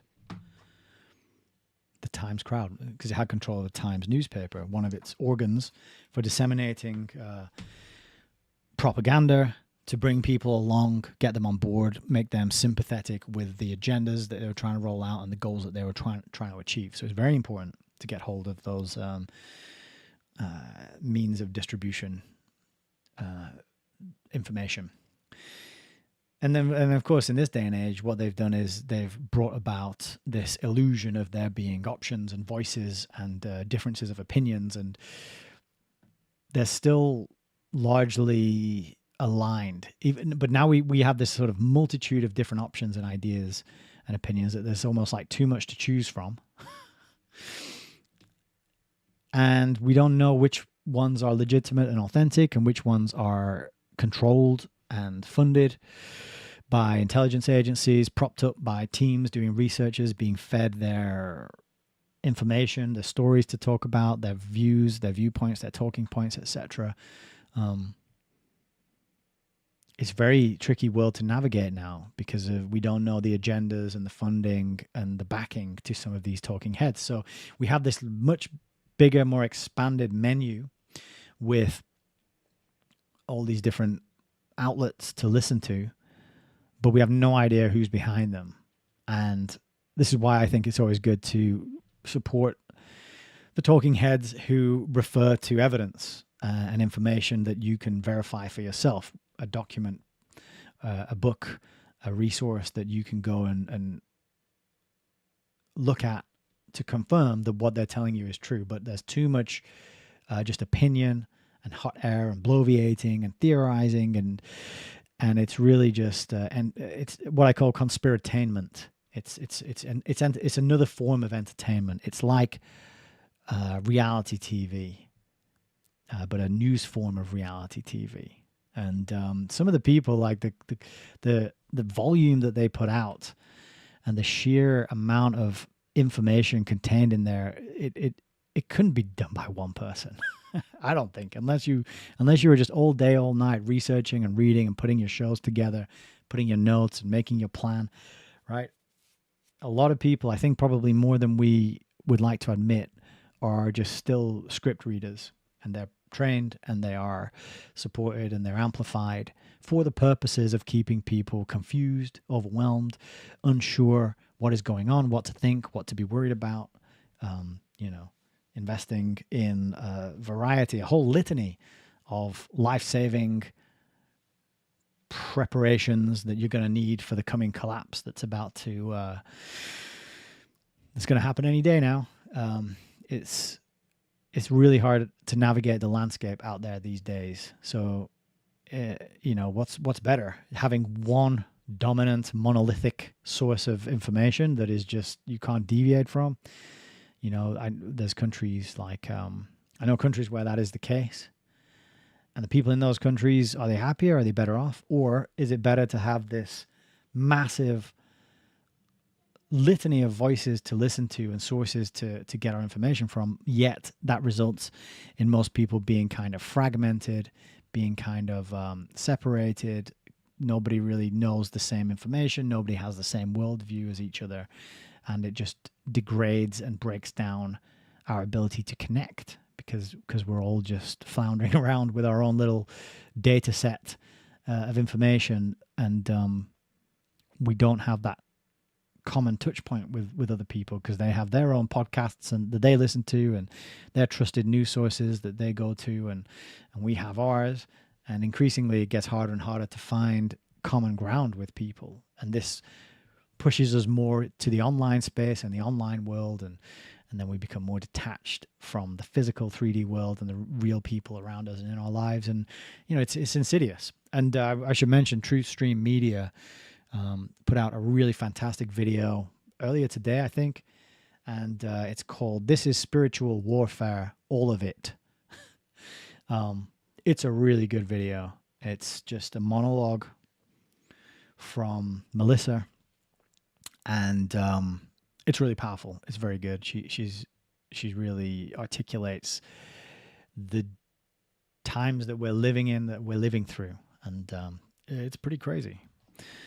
I almost long for just something that is. Well, no, I don't long for like an authority to come along and tell us what it's all about and what's going on, but it's pretty exhausting. Do you not think it's exhausting to have to do all this reading and research and pick your way through various sources and group chats on Telegram and threads and feeds and Substack articles? And oh, my, it is just a full-time exhausting job. It would be so nice to not have to... Not that it would be nice to not have to do it, because I enjoy reading and researching and learning very much. It's my favorite thing to do. But it would be nice to not have the craziness as the background. You know what I mean? Like, it would be nice to just have some stability and less uncertainty in life so that you could research these things and not be worrying about, am I going to be able to afford meat next month? Or am I going to be able to afford to pay my put my heating on this winter? Or am I going to be forced to take care of a loved one who's been injured or damaged by the experimental injections? All these worries and concerns that shouldn't be there, but are manufactured and are orchestrated and put upon us by design and on purpose by the psychopaths, by the scientific elite who are managing, the managerial class who are doing this to us. It's just annoying. I wish they'd just bugger off and leave us alone. Frank Lennon says, the stream is going well this evening. I'm glad to hear that. And True Stream Media is a superb outfit. I agree. I haven't checked out even a fraction of their stuff, but the stuff that I have watched, I like. I think they're very sensible people, and they make good comments and observations. But I don't watch everything that they put out. These days, I have massively narrowed my the content that I consume, if you want to put it that way. Like hardly anything at all. But I did check out that True Stream video, and I do think it was pretty good. Heidi says, indeed, all is spiritual warfare, and some are completely blind to it. Cruel memories and fear are from the demons. Well, I agree that some are completely blind to it. Yeah, that's the conditioning through the humanism. This is because humanism, let's have a little tangent, because humanism is part of UNESCO and part of its purpose and its philosophy. And not only is that admitted and described in this book, which is Julian Huxley, and this is Julian Huxley's explanation of the purpose and philosophy of UNESCO. This was a 1948 publication, although I think he wrote this a couple of years earlier. But yeah, he says in here it's going to be a scientific humanism. And then I think that stands still to this day. Humanism, get rid of God, get rid of spirits, get rid of soul. It's just a materialistic view, and whatever makes humans happy needs to be prioritized. And this leads you to your kind of Aldous Huxley Brave New World type of situation, where it's just all free sex and drugs and soma whenever you want it, and sex on demand with whoever you choose. It's rude not to, and your zippy comicnics, for easy access to the genitals, and the what's it called, the centrifugal bumble puppy sports games that people go and watch and play. That is because all those things make you happy, so therefore they're all good. And that's humanism. That's the humanistic society. If you want to know what a humanist society looks like, then go read Brave New World by Aldous Huxley, and you will find it depicted therein. Heidi says, bags of chemical reactions. That's it. Yeah, there's nothing animating us. There's nothing outside of us that we are connected to that created us. We are not made in the image of a deity. Nothing like that. That's all gone. We're just bags of chemical reactions and elements from the periodic table. We are made of space dust, which accidentally and randomly and chaotically assembled itself into complex life, going against the, is it the second law of thermodynamics? Where everything tends to, everything tends towards entropy. Is it the second law? I got to check that now, because I don't want to be giving you fake news. No, the second law is not all heat can be converted into work in a cyclical process. Right, let's try the third. I think it must be the third. Entropy of a system at absolute zero is a well-defined constant. Okay, so it's not exactly what I thought it was. I thought it was that everything suffers entropy. You can tell I'm not a thermodynamicist, if that's even a thing. All right, Nick, stop talking about stuff that you can't talk about. But humanism. Do what makes you happy, and let that other person do what makes them happy. because it's all relative to you and what you think and how you feel on any given day, and your lived experience and your truth is really what it's all about. And that's all you need to know. And we can do that scientifically because we've got drugs and therapy, psychoanalysis and psychology. And really, it's all just about making you happy. What makes you really happy as an individual? Because you are precious and unique and wonderful. And you don't have to listen to what your parents say or your loved ones or your family members. Just follow your desire, follow your cravings, your lust, your appetites, and just do what makes you happy. If you just want to eat pizza all day, just eat pizza all day. Doris says, guess who said about entropy? What a good thing. No idea. Tell me. Prince Philip. Or Bertrand Russell. 2 guesses. Dr. Crispy Rothschild says, I'm a bag of soy. Not me. Nick's a bag of soy. He's saying that he's a bag of soy. George Carlin, thank you. Right, so we're picking up on the George Carlin theme. I did watch some of that video you shared, Doris, about, George Carlin really doesn't like white people. There's so many quotes of him talking about just saying nasty things about white people. But of course, you can get away with that because it's okay to do that. That's the good racism. It's the bad racism that you can't do, where it's directed at non-white people. That's the bad racism. But the good racism directed at white people, that's fine. And yeah, you said I guessed Prince Philip last time as well. That's just how I go to, because I know that he was famous for saying lots of crazy stuff, and he said the thing about coming back as a virus and wiping out a bunch of people. All right, let's get back into it. We got another section, alternative paths. Let's see. It is in the light of the foregoing considerations that possible alternative paths of Soviet political development should be evaluated. For analytical purposes, these have to be reduced to a manageable number, and accordingly the discussion that follows will concentrate on 5 rather broadly conceived variants, with attention focused on the role of ideology and the party. The 5 developmental variants can be capsuled as 1. Oligarchic petrifaction, 2. Pluralist evolution, 3. Technological adaptation, 4. Militant fundamentalism, and 5. Political disintegration. Oligarchic petrifaction would involve the maintenance of the dominant role of the party and the retention of the essentially dogmatic character of the ideology. In effect, more of the same. Neither the party nor the ideology would be in a particularly revolutionary relationship to society. Instead, the main thrust of the relationship would be for the party to retain political control over society without attempting to impose major innovations. Strong emphasis would be placed on ideological indoctrination and the confinement of ideological deviations. Political leadership could remain collective, for the absence of deliberately imposed change would not require major choices.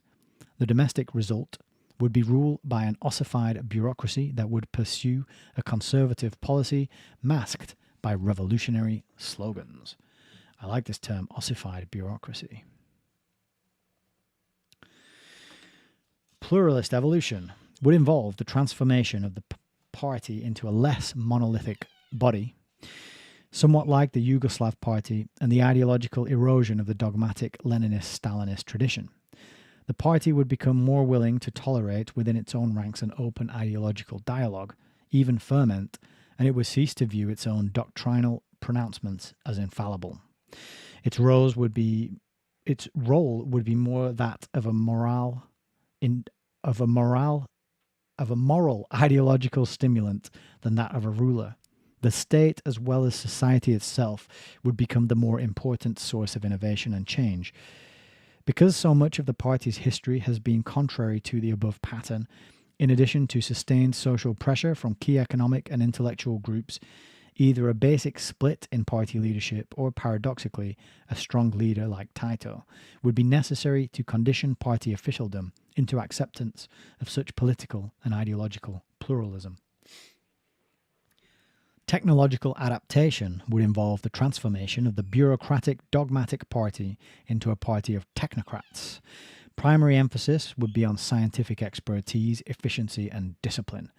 As has already happened in Ulbricht's East Germany, the party would be composed of scientific experts trained in the latest techniques, capable of relying on cybernetics and computers for social control, and looking for scientific innovation for the preservation of Soviet security and industrial growth. Well, I think we know which one they ended up going with, don't we? Cybernetics and computers for social control. Ain't that the truth? Nationalism would replace ideological dogmas as the basic integrative principle linking society and the state.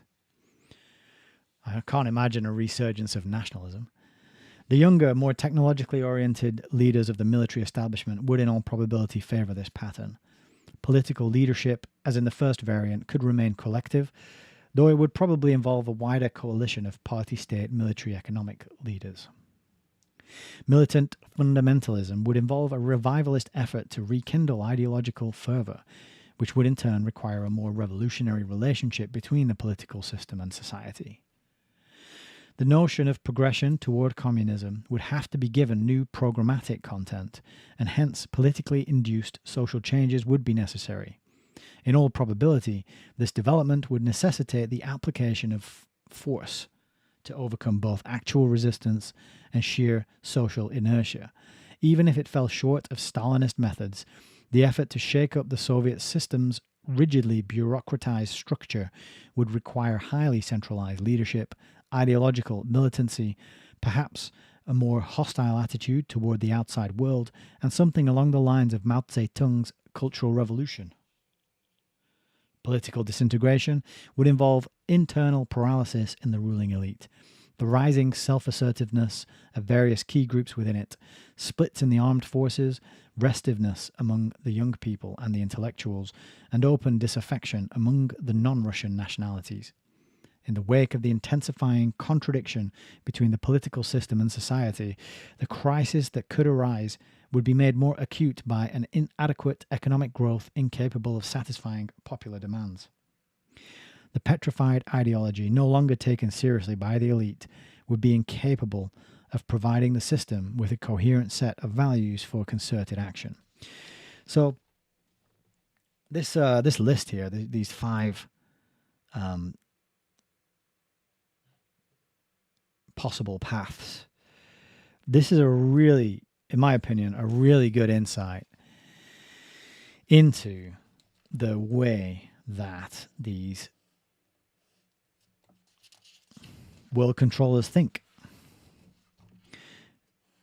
They know all the possible, or they war game out all the possible solutions. As I was reading through this, I was thinking about the Rockefeller document that has the Operation Lockstep described in it. Okay, these wargaming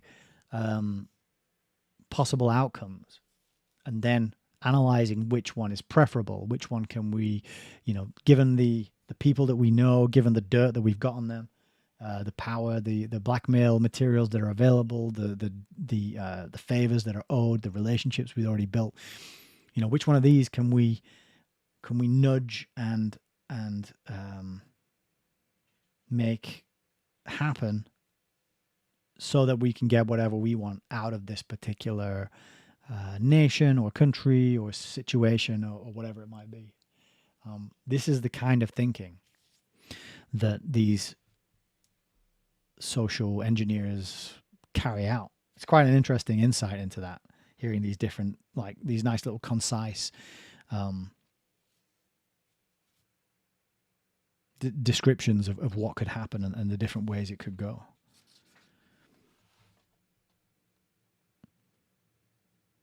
The ossified bureaucracy. Frank Lennon says ossification, the locking in of computer code, i.e. when it becomes too hard or too complicated because of interdependence within code to correct or improve it. That's what we can look forward to in the technotronics. I've never heard of it applied to computer code before, but I like that way of thinking it, that way of describing it. it could definitely be seen. It seems possible for sure. This rollout of these technologies, all the AI stuff, all the automation, it is so complex. But are they really going to allow the works to be gummied up by this locking in of computer code, particularly when you remove the human element from it and increasingly you just have computers writing the computer code? I don't know. But I really like that section. I thought it was very good. This is the thinking of a real astute, high level world controller who can assess a situation and see all the different possible outcomes, and then probably make things happen according to the way they want it to happen. Because I don't really believe in coincidences or accidents these days. So continuing, looking approximately a decade ahead and using as a guide the present distribution of power in Soviet society, it would appear from the nature of the more immediate political economic problems facing Soviet leadership, and from the general pattern of contemporary Soviet social development, that the Soviet leadership will seek to strike a balance between the first and the third variants. So the first was pluralist evolution, and the third was militant fundamentalism, which he said here requires force, didn't he? Was that the first and the third? No, sorry. The first was oligarchic petrifaction, and the third was technological adaptation. So it's the technocracy mixed with the oligarchic petrifaction. Yeah, of course. I mean, when I was reading that he was going to make a prediction about which outcome would happen, I thought it's got to be the technocracy one, hasn't it? Cybernetics and computers for social control. This is the technotronic era, after all.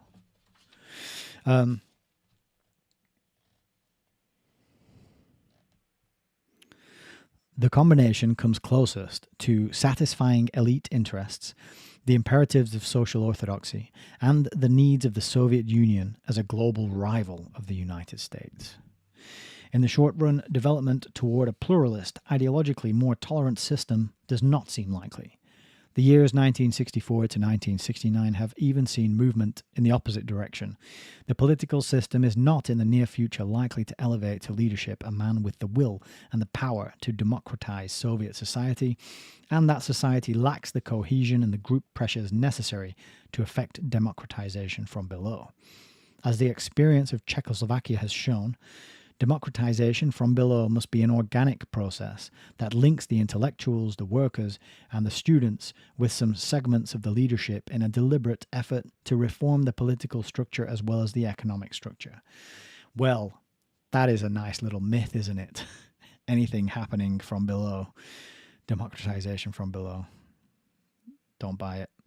Anyway, moreover, such a process must either draw on a democratic tradition, as was the case in Czechoslovakia, or create one by accepting the priority of legal norms over political expediency. For Soviet communism, this would be tantamount to a new concept of politics. Furthermore, the Soviet problem with non-Russian nationalities inhibits democratization. The great Russian majority would inevitably fear that democratization might stimulate the desire of the non-Russian peoples first for more autonomy and then for independence. Given the thrust of Soviet social development and the interests of the present ruling elite, it's unlikely that an effective democratizing coalition could emerge during the 70s.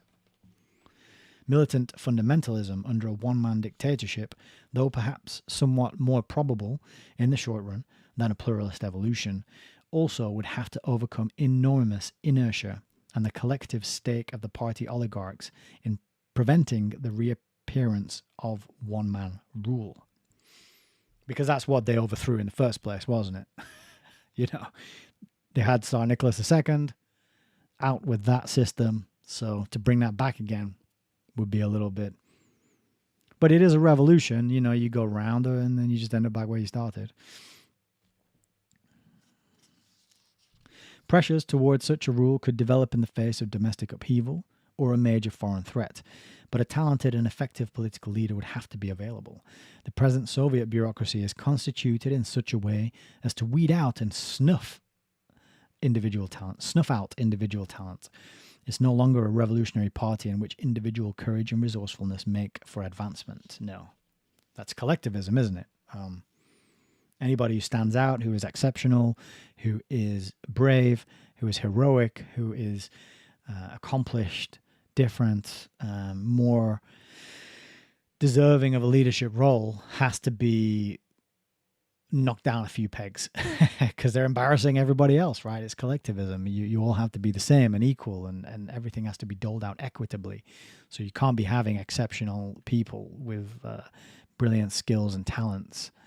And if they do have that stuff, then you can't acknowledge it or reward it or talk about it, because that wouldn't be fair. Nonetheless, the fundamentalist alternative should not be dismissed out of hand, especially if it becomes the only alternative to political disintegration resulting from the petrifaction of the system as a whole.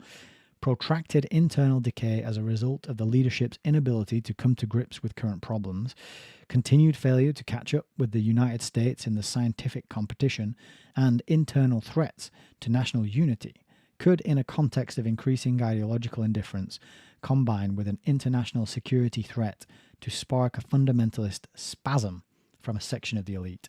Such spasms are characteristic of political faiths in their decline. Heidi says, half of this is what he thinks and half of this is what he wants you to think he thinks. I totally agree. That is, I'm glad you're here, Heidi, because that is such a fantastic summary of, and you just nailed it in one sentence. That was really good.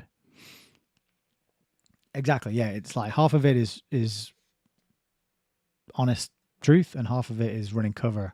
That's what I've been saying since the start is, there's a lot of stuff here. There's a lot of propaganda. It's just I feel like there's quite a lot of overcomplication of how things work.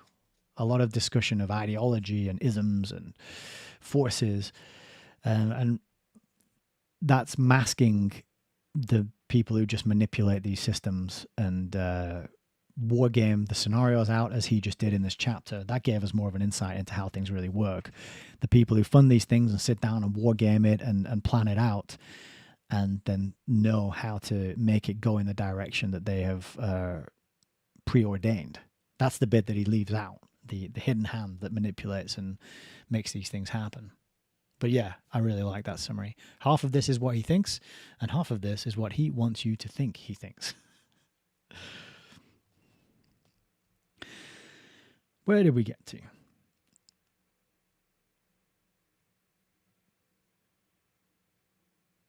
The alternatives of fundamentalism or of disintegration could be precipitated by a Sino-Soviet war.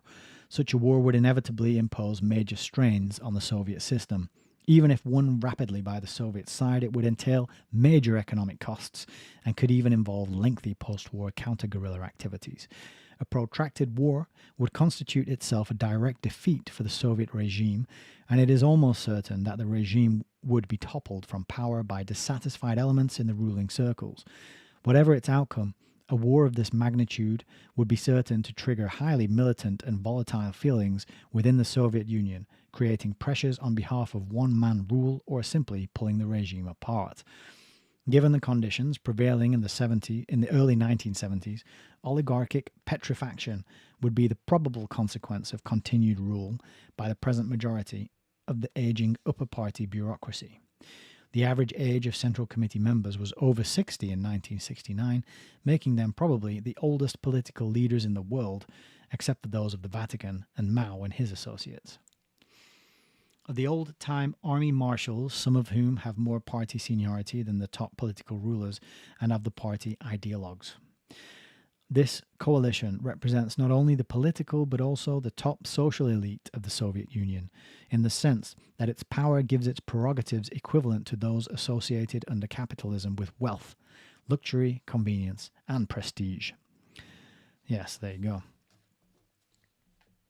That's what they get out of it. And they're in their 60s, right?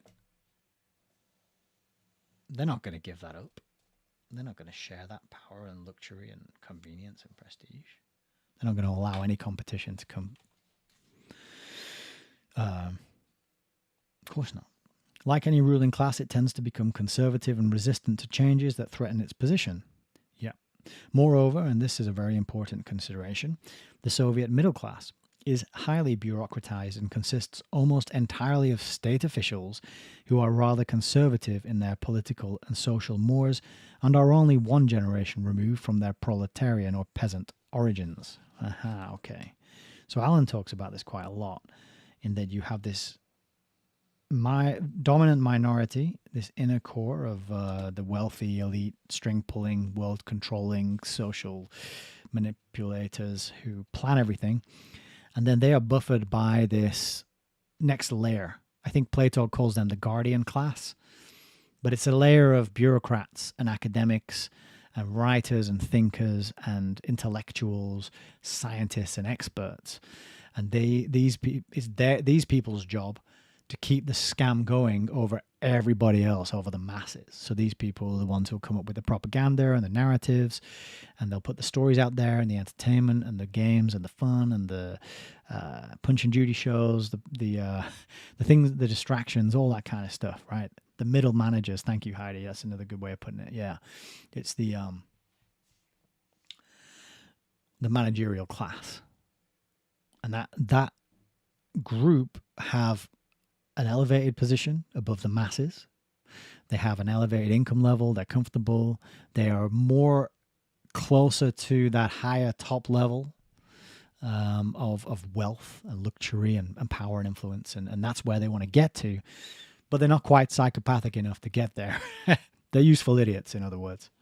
They're pawns. Like, arguably, they have to sell more of themselves for those kinds of positions, and are therefore arguably more, I don't know, suffering under it worse.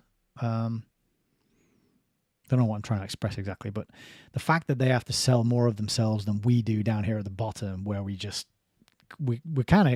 sort of free to get on with, living our human lives. We don't have to pander to any. We don't have to lick any boots. But those middle managers, they got to do some boot licking, They got to really pander to the people above them and brown nose and play that whole game. And it's not a life I'd want to live. But let's continue with this little breakdown of how it works. And remember, this is all done in the name of workers of the world unite and making it fair for the laborers and redistributing the wealth, right? And what happens? You end up with another pyramid system. Civil servants. Thanks, Frank. Yeah, the civil servants as we would identify them in Europe. Yes, thank you. Yeah, you just end up with another pyramid system. Tiny minority, then the middle managers, the civil servants, the experts, and the scientific class underneath them, and then the masses underneath them getting ripped off every day and shafted and extorted, right? Doesn't matter what ism you put on it, that seems to be the structure that we have every time. Every time.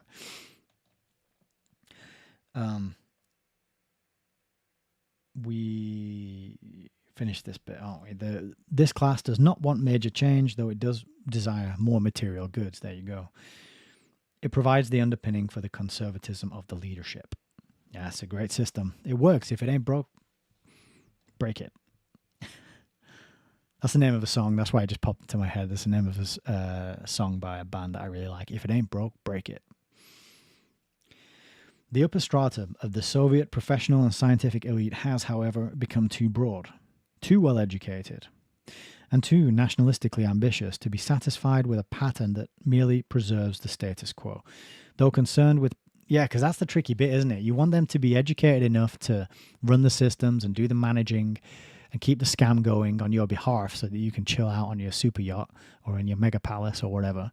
But you don't want them so educated that they actually figure out that, oh, we're also pawns and we're also being used and we could actually overthrow this and have an even better slice of the pie for ourselves. So that is a tricky balance, keeping them intelligent enough to do what you say and bought into the structure as it is, but not so intelligent that they can overthrow you and change it and replace you. So this is why the psychopaths have always got to be maybe not on edge, because I suppose they thrive in this sort of circumstance, but you're never going to have any rest. It's like Game of Thrones. There's always somebody out there who's ready to take over your place, stab you in the back, undermine you, elbow you out in whatever way. You've got to be constantly on guard and vigilant. You're always in the game. I just can't imagine you would ever be able to relax because of the nature of this competitive psychopathic system at the very highest levels. It's just not something, I don't know why anybody would put themselves in that situation. It must be really nice to have a super yacht, I suppose. Though concerned with political stability, it's also aware of the domestic and international imperatives for social and scientific innovation. In recent years, this stratum has gained increasing access to the decision makers and thus participates informally in a process of group bargaining, especially in policy areas requiring expertise. The organ of the Soviet Academy of Sciences has noted that, quote, in recent times, the number of scientists called on to participate in the work of the governmental apparatus has increased. They should be called on more often to organize production and to direct planning in the economic sphere. So that's your white-coated priests of the new religion, increasingly involved. And this person, this academy, the organ, so I suppose this is like the journal or the publication of the Soviet Academy of Sciences, is saying we need more scientists planning and directing the economy.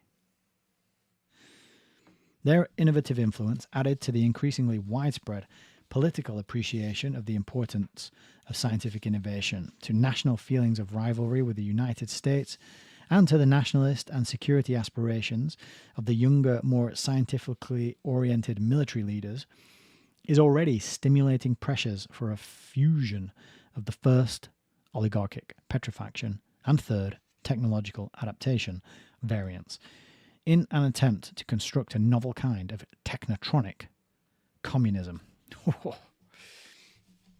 If that isn't a two-word description of exactly what we're heading into, technotronic communism, that's it. That's it right there. That's where we're going. The example of Ulbricht's East Germany may become particularly relevant.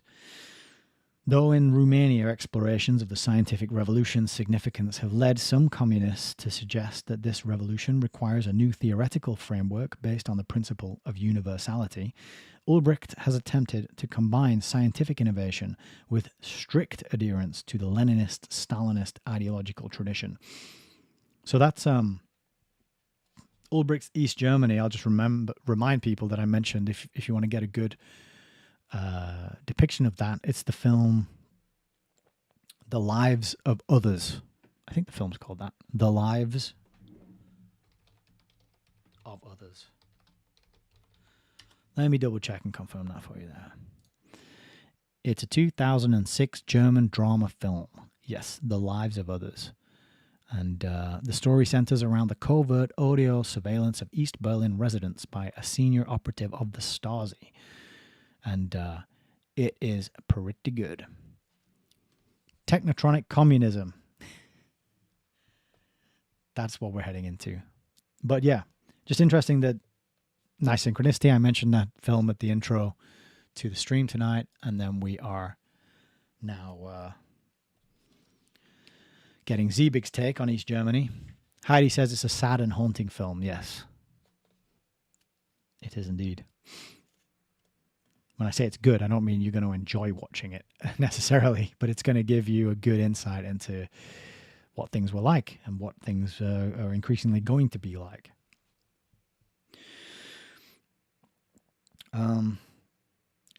So Ulbricht, he's rolling out technocracy while adhering to strict Leninist, Stalinist traditions.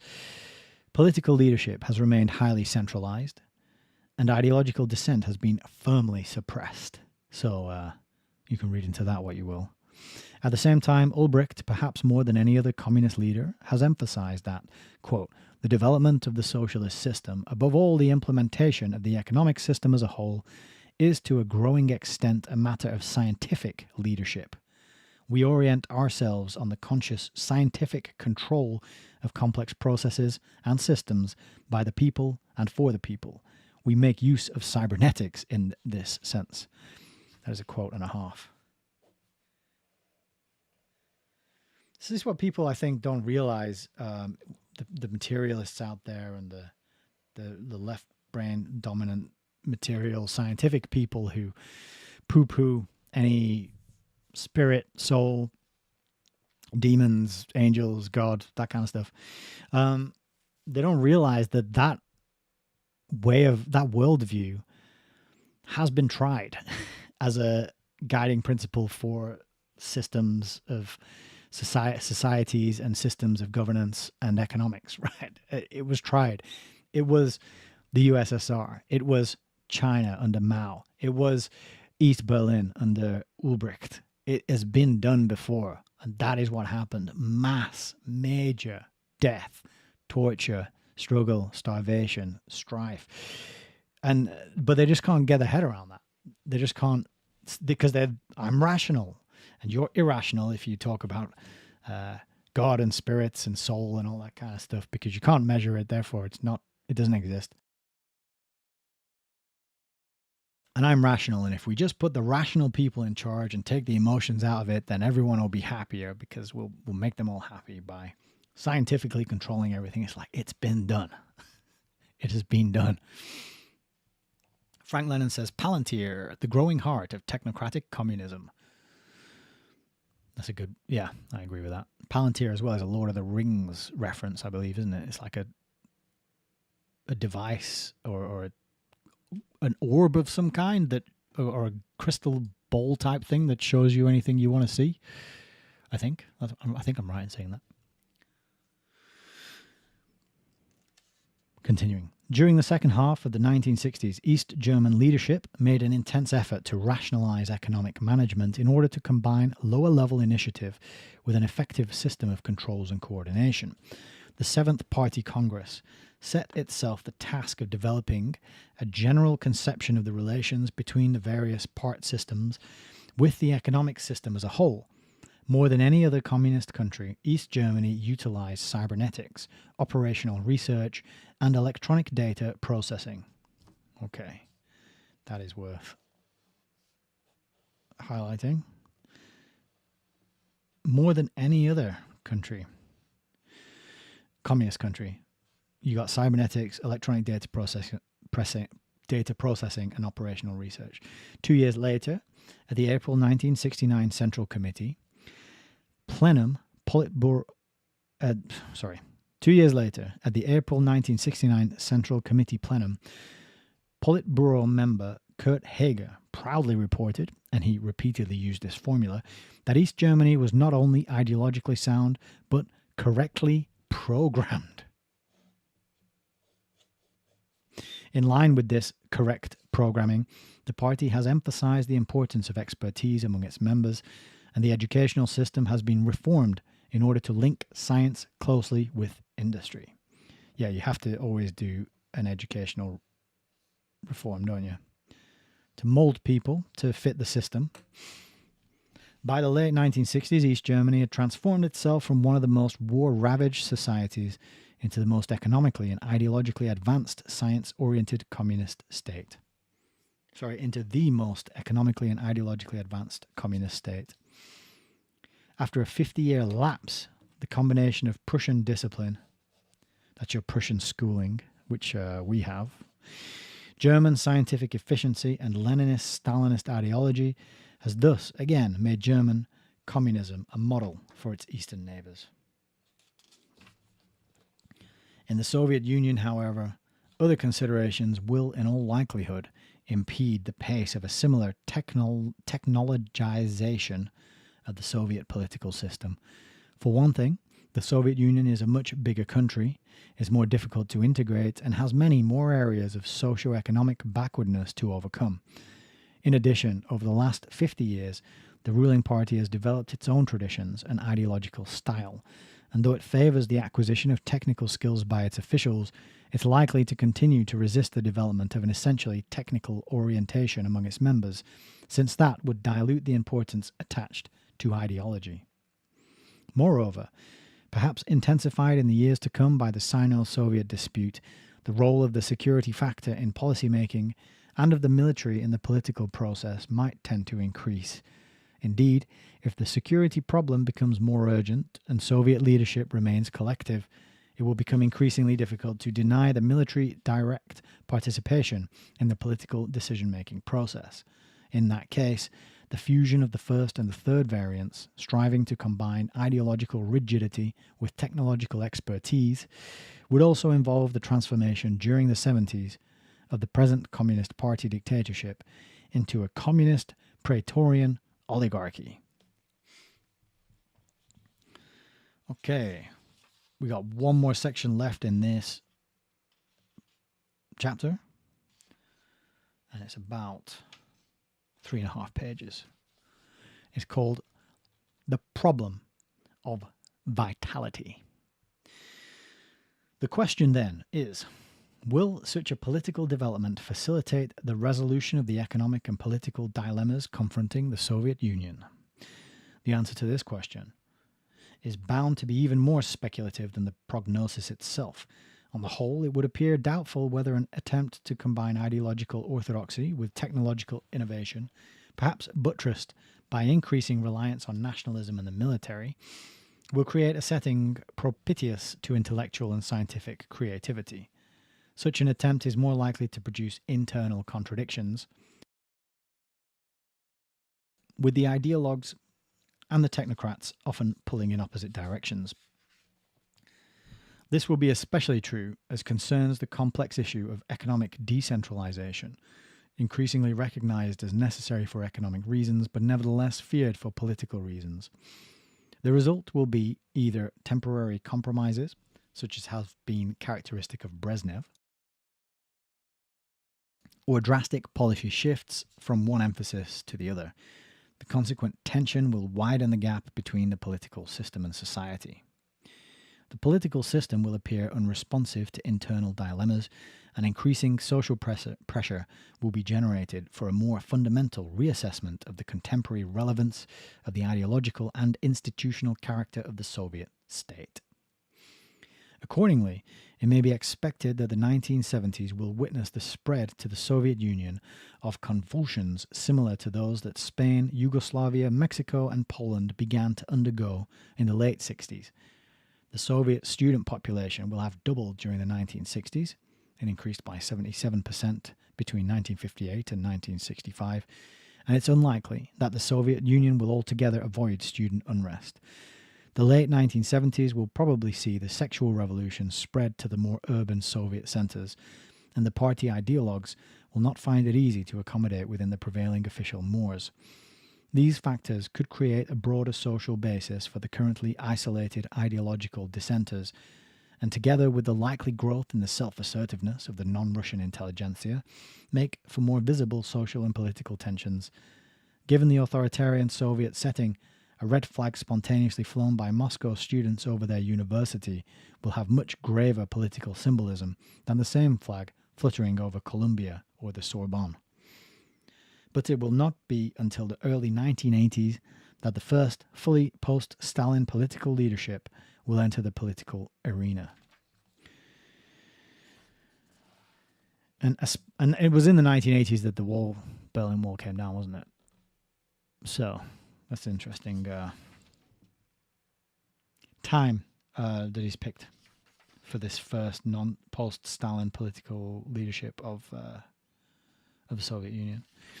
An aspiring 45-year-old leader in 1980 will have been only 18 at the time of Stalin's death, and 21 when de-Stalinization actually began in the Soviet Union, though his generation will probably find its access to power blocked by political leaders 10 or even 20 years older, the Polanskis, Shelepins, Semikchastnys, Tolstoykovs of today.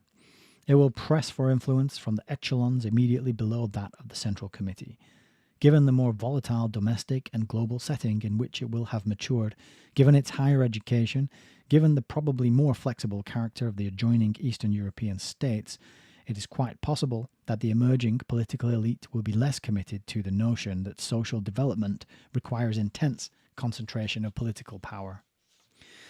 Nevertheless, even then, evolution into a pluralist system is likely to be resisted by the entrenched political oligarchy. The introduction of political pluralism will at some point require a deliberate decision to open the Soviet Union to competitive ideas, to let each Soviet citizen read what he wants. That's dangerous. To reduce the level of the party's ideological control, to decentralize decision-making, and thus to share power with society. Never, ever going to happen. In effect, a major transformation of the system as a whole.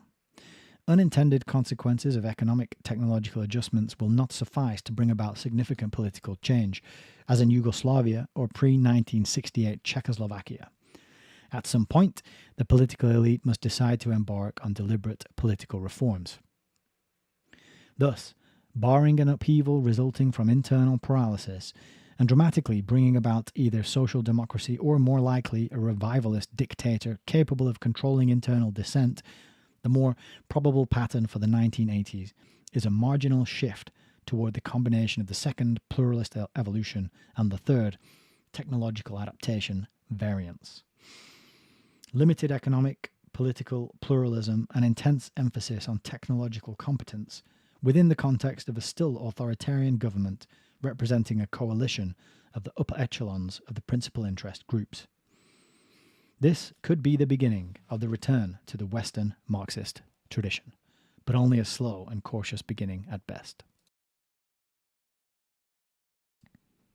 It would therefore be rash to expect in the near future a fundamental revision of the Soviet attitude toward the world.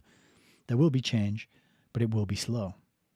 Moreover, the element of rivalry with the United States, reflecting the vestigial legacy of ideology and reinforced by middle-class urban nationalism, is likely to continue to be dominant, even if tempered by growing Soviet recognition that increased United States-Soviet collaboration is dictated by the basic imperatives of human survival. The Sino-Soviet conflict may also have a double and contradictory effect. While intensifying the Soviet desire for a secure and peaceful Western flank, it is likely to heighten Soviet security concerns and thus strengthen the domestic position of the more conservative and nationalist elements. This combination of eroding ideology and intensifying nationalism makes it unlikely that the Soviet Union will soon become involved either in militantly advancing the cause of world revolution or in actively promoting a policy of global cooperation. A more likely result is an ambiguous pattern determined by short-range expediency rather than by a broad long-range perspective. In that context, precisely because the Soviet Union does not appear likely to experience in the near future a domestic phase of open intellectual creativity and experimentation, its attractiveness as a socio-economic model for contemporary communism, one capable of intellectually and morally captivating the imagination of mankind, will probably continue to decline. I mean, the massive amounts of death could probably have done that on its own rather than all this very deep and complex analysis that he just gave us. Maybe it's just the fact that the system kills millions of people. But that is the end of part 4, The Soviet Future. Very interesting chapter. I enjoyed that one a lot. And there's quite good stuff to get our teeth into there. I think you would agree. Let me take a sip, and then we'll do some closing comments and wrap it up.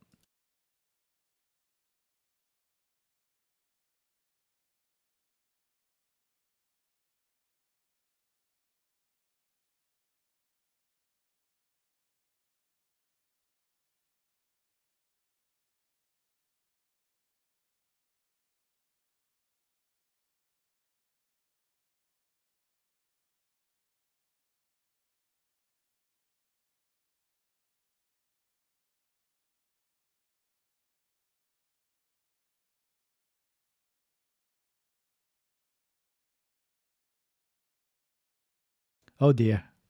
Oh dear. Okay, let me say that again. Frank, I was reading Frank's quote. No question, this book truly is an Aladdin's cave of quotables. Because of the years passed since publication, it has become as a fine wine in its outworked elements. And I was agreeing with that.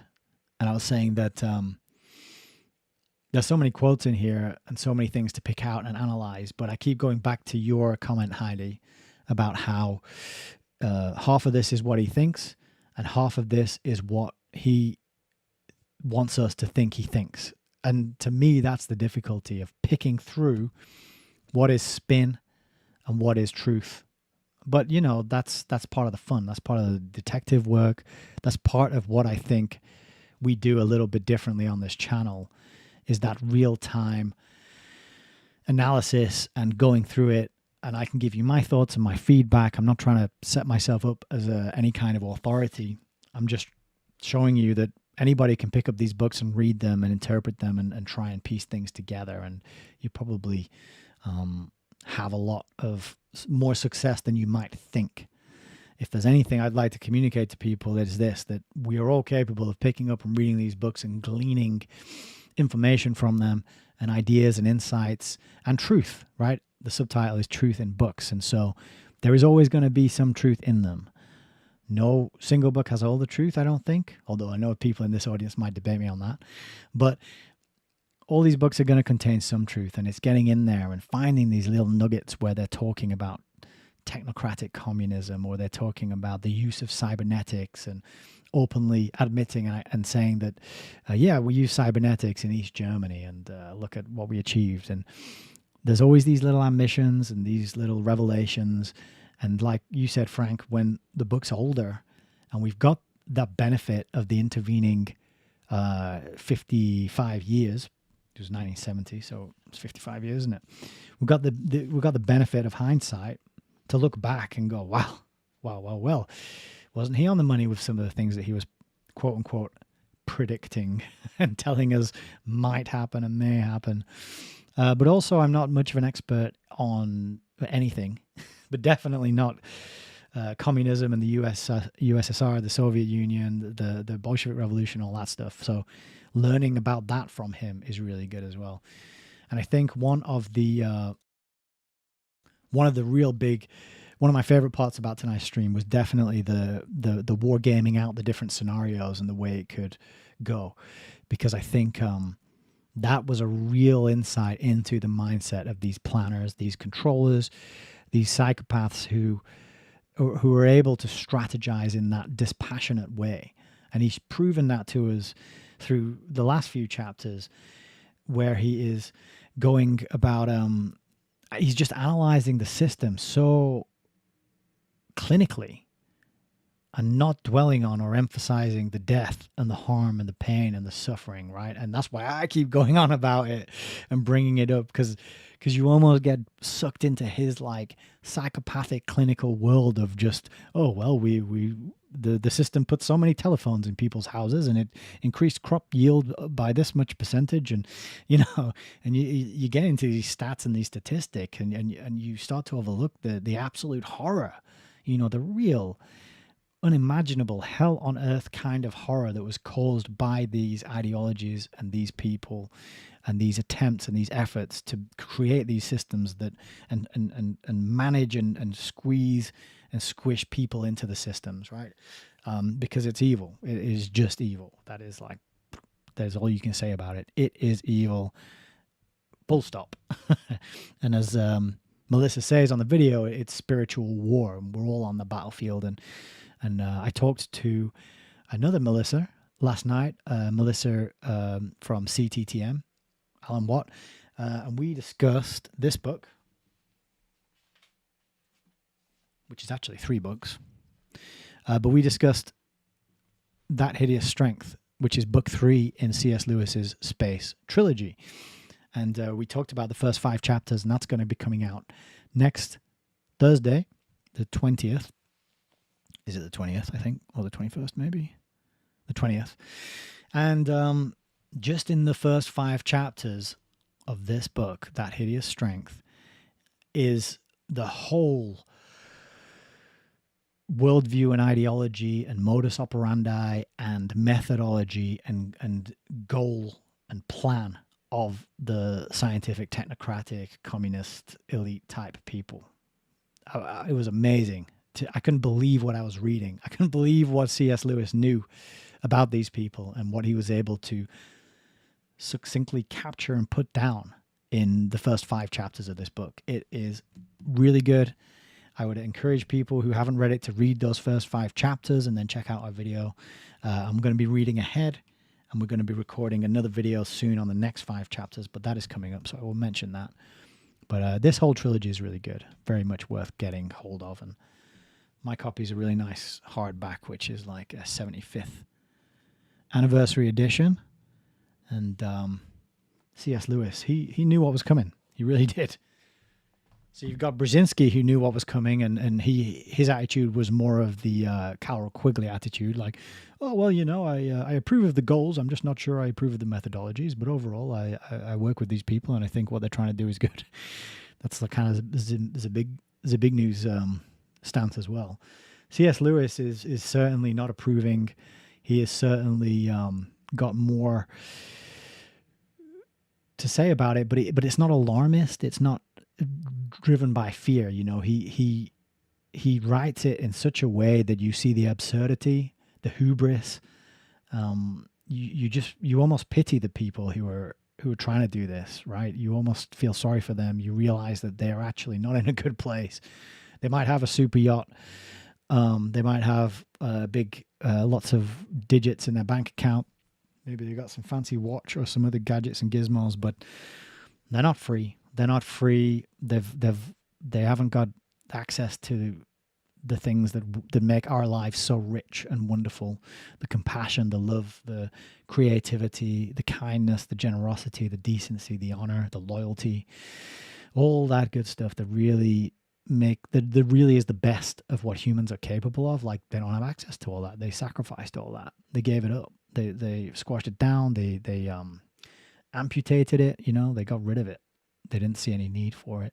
They probably saw it as weakness. And to be fair, it does get used against us, our capacity for these kind of wanting to see justice. I always say that it's the road to hell being paved with good intentions, and how mobs can be whipped up into a frenzy, usually in the name of some sort of good or justice. That's the social justice warriors. That whole phenomenon is because people see something's wrong and they want to do something about it. But then that energy gets harvested and it gets misdirected and misled and channeled into just totally fruitless, pointless, unhelpful situations and outcomes at best. And at worst, they cause a lot of harm and damage, and they get radicalized and they become more psychopathic and less and dehumanized in the process. And that's another thing that Melissa talks about in the True Stream video, is this dehumanization, that is going on and becoming very, I wouldn't say mainstream, but we're seeing a lot of it in our the online spaces, right? There was she played this clip of some Fox News presenter who said on air, why don't we give some sort of involuntary lethal injection to all the homeless and just kill them? Like, I don't watch Fox. I don't watch any news, but I couldn't believe this clip that she played in that video. Just staggering. That is pure Bertrand Russell stuff. That is, diet injections and injunctions. That is George Bernard Shaw. Hey, we're gonna have to prove why we should keep you alive. That is Charles Galton Darwin type stuff. That's being openly said on Fox News now. We're at this point, as she says, of we're going to be tempted to give up our humanity and to abandon that, and we got to hold on to it. We have to hold on to it. I talk to Melissa about it all the time, and she talks about it as well in her preamble rambles to the Reduxes and the Real History episodes, and the recent one she did with, was he called Alan, the gentleman in the New Zealand gentleman who lives in Germany? And that was another one as well. That was another fantastic, amazing episode, which which encourages people and reminds people that you have to hold on to your humanity. You got to hold on to what inspires you, what lifts your spirit up, right? Because you do have spirit and you do have value, and you are an individual that has capacity for change, kindness, love, compassion, creativity. There is really an amazing potential within each and every one of us, and we don't want to give that up. We don't want to sell that for, material things that we're going to enjoy for a few years and then we'll die and lose it all, right? So having that longer term, deeper, more nuanced view of reality and doing the right thing, even if no one's around to see it. And another thing in the TrueStream video, she says, which I've said before, so maybe she watches Hayes reviews, I don't know, but she talks about how important it is to speak the truth, even if people are not around, even if it's not heard, even if it's buried by the algorithm, even if nobody else sees it or hears it. Just the very act of speaking the truth out loud to whoever you can, and even if you can't get it to anyone, then just speaking it out loud is valuable and worthwhile and important. And she says it will be heard, and it is heard. And I believe that as well. And I think that's another message worth reiterating. And Melissa says that it was Adam from New Zealand in Germany. Thank you. Yes, it was Mike Yedden who said Alan, and that's where I got it from, but it was Adam. So Melissa's real history with Adam, a week or two ago, I think it was. It's a fantastic one to listen to. It's heartbreaking, but it's kind of a bit like Melissa's TrueStream video, to be honest with you. I think they go together really well. Maybe Melissa from TrueStream is watching Melissa from CTTM and also watching Nick from Hayes Reviews and getting inspired to put her videos out. Who knows? Or maybe it's just the 100th monkey type thing, and we're all tapping into the morphic resonance and realizing these things at the same time. Those of us who do have a public profile and speak out about these things, who knows how that whole thing's work, right? But Arts Will says, yes, speak it. Nice one. Good to have you here, man. It's been a while since I talked to you. I'm really glad to see you in the chat tonight. So I think I'm going to leave it there, ladies and gentlemen. allmylinks.com/Hayes Reviews. If you can support the show, I would very deeply appreciate it. And it doesn't mean sending me money. It could also be joining the channels, sharing the videos, commenting, subscribing. Sign up for the email series, continuityofcontrol.com. I'm getting good feedback on that. I think it's quite a useful resource. It's got lots of good quotes in there. Plenty of people that I talk about online on these videos, but also there's screenshots of the pages, just in case you doubt whether these are real quotes. There's screenshots of the pages in there. So it's evidence, it's proof, it's something you can add to your archive, and it's something you can show to other people who might not know what the word conspiracy means. That maybe they'll know what UNESCO, maybe they'll have heard of UNESCO, and you can say, well, you know what the first director of UNESCO said about the purpose of it, right? Don't you? And they'll be like, no. And you can say, well, and you can show them the quotes, because that's the point of continuity of control, is that these are mainstream establishment quotes that you can take to those people who don't know what a conspiracy is.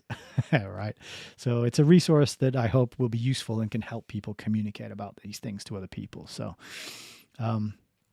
yes, we made it to the end of the stream without any technical glitches. Wonderful. I'm glad that happened. So thank you for all the good vibes and the good energy, and for being here and sharing your precious time with me. It is a real honor and a privilege to be here with you and to read these books together and to do some learning. So appreciate you all very much. I'm going to bring in the music and go on, play you out with a little bit of original guitar music. So thank you all indeed. Take it easy. Have a lovely weekend. We'll be back. We'll be back in the book club. Oh, that's what I wanted to mention, actually. So inside the book club, we're going to be starting a new book, because we finished the first global revolution, and it's looking like we got 3 books to choose from, right? One is Political Pornology. These are all recommended by Alan Watt. One is Political Pornology. One is America's Sorcerer's New Apprentice, which is all about the New Age movement, the rise of New Age shamanism. And then the third one is In the Minds of Men, Darwin and the New World Order by Ian Taylor. I am so excited to read all of these. I put it up in a poll, and so far Political Pornology is the leader. So we might be starting that book next Wednesday in book club. If you're interested in getting in at the beginning of a new book, that is your chance. You can find a link for that, sign up, come and join us on a Wednesday night where we do some private live streaming. Yes, there is a vote going on right now in the school community, Melissa. I'll send you a link to that so you can get your vote in. But that's coming up on Wednesdays. Starting a new book, that's going to be good. You also get the replays for all the other books we've done: Surveillance Valley, First Global Revolution, and Four Arguments for the Elimination of Television. They're all very important texts, in my humble opinion. And the replays are there for anybody who signs up. You can access that at your leisure. I think that's all I got to say. So have a lovely week. I'll be back next Friday, I think. Yeah, nothing on the calendar for next Friday. So I will see you then, if not before. And yeah, take care of yourselves and each other. Do something creative and take care of your humanity and guard it, because it's precious, it's beautiful, and it's the greatest gift perhaps that we'll ever have. Who knows? So take care, and till next time, God bless.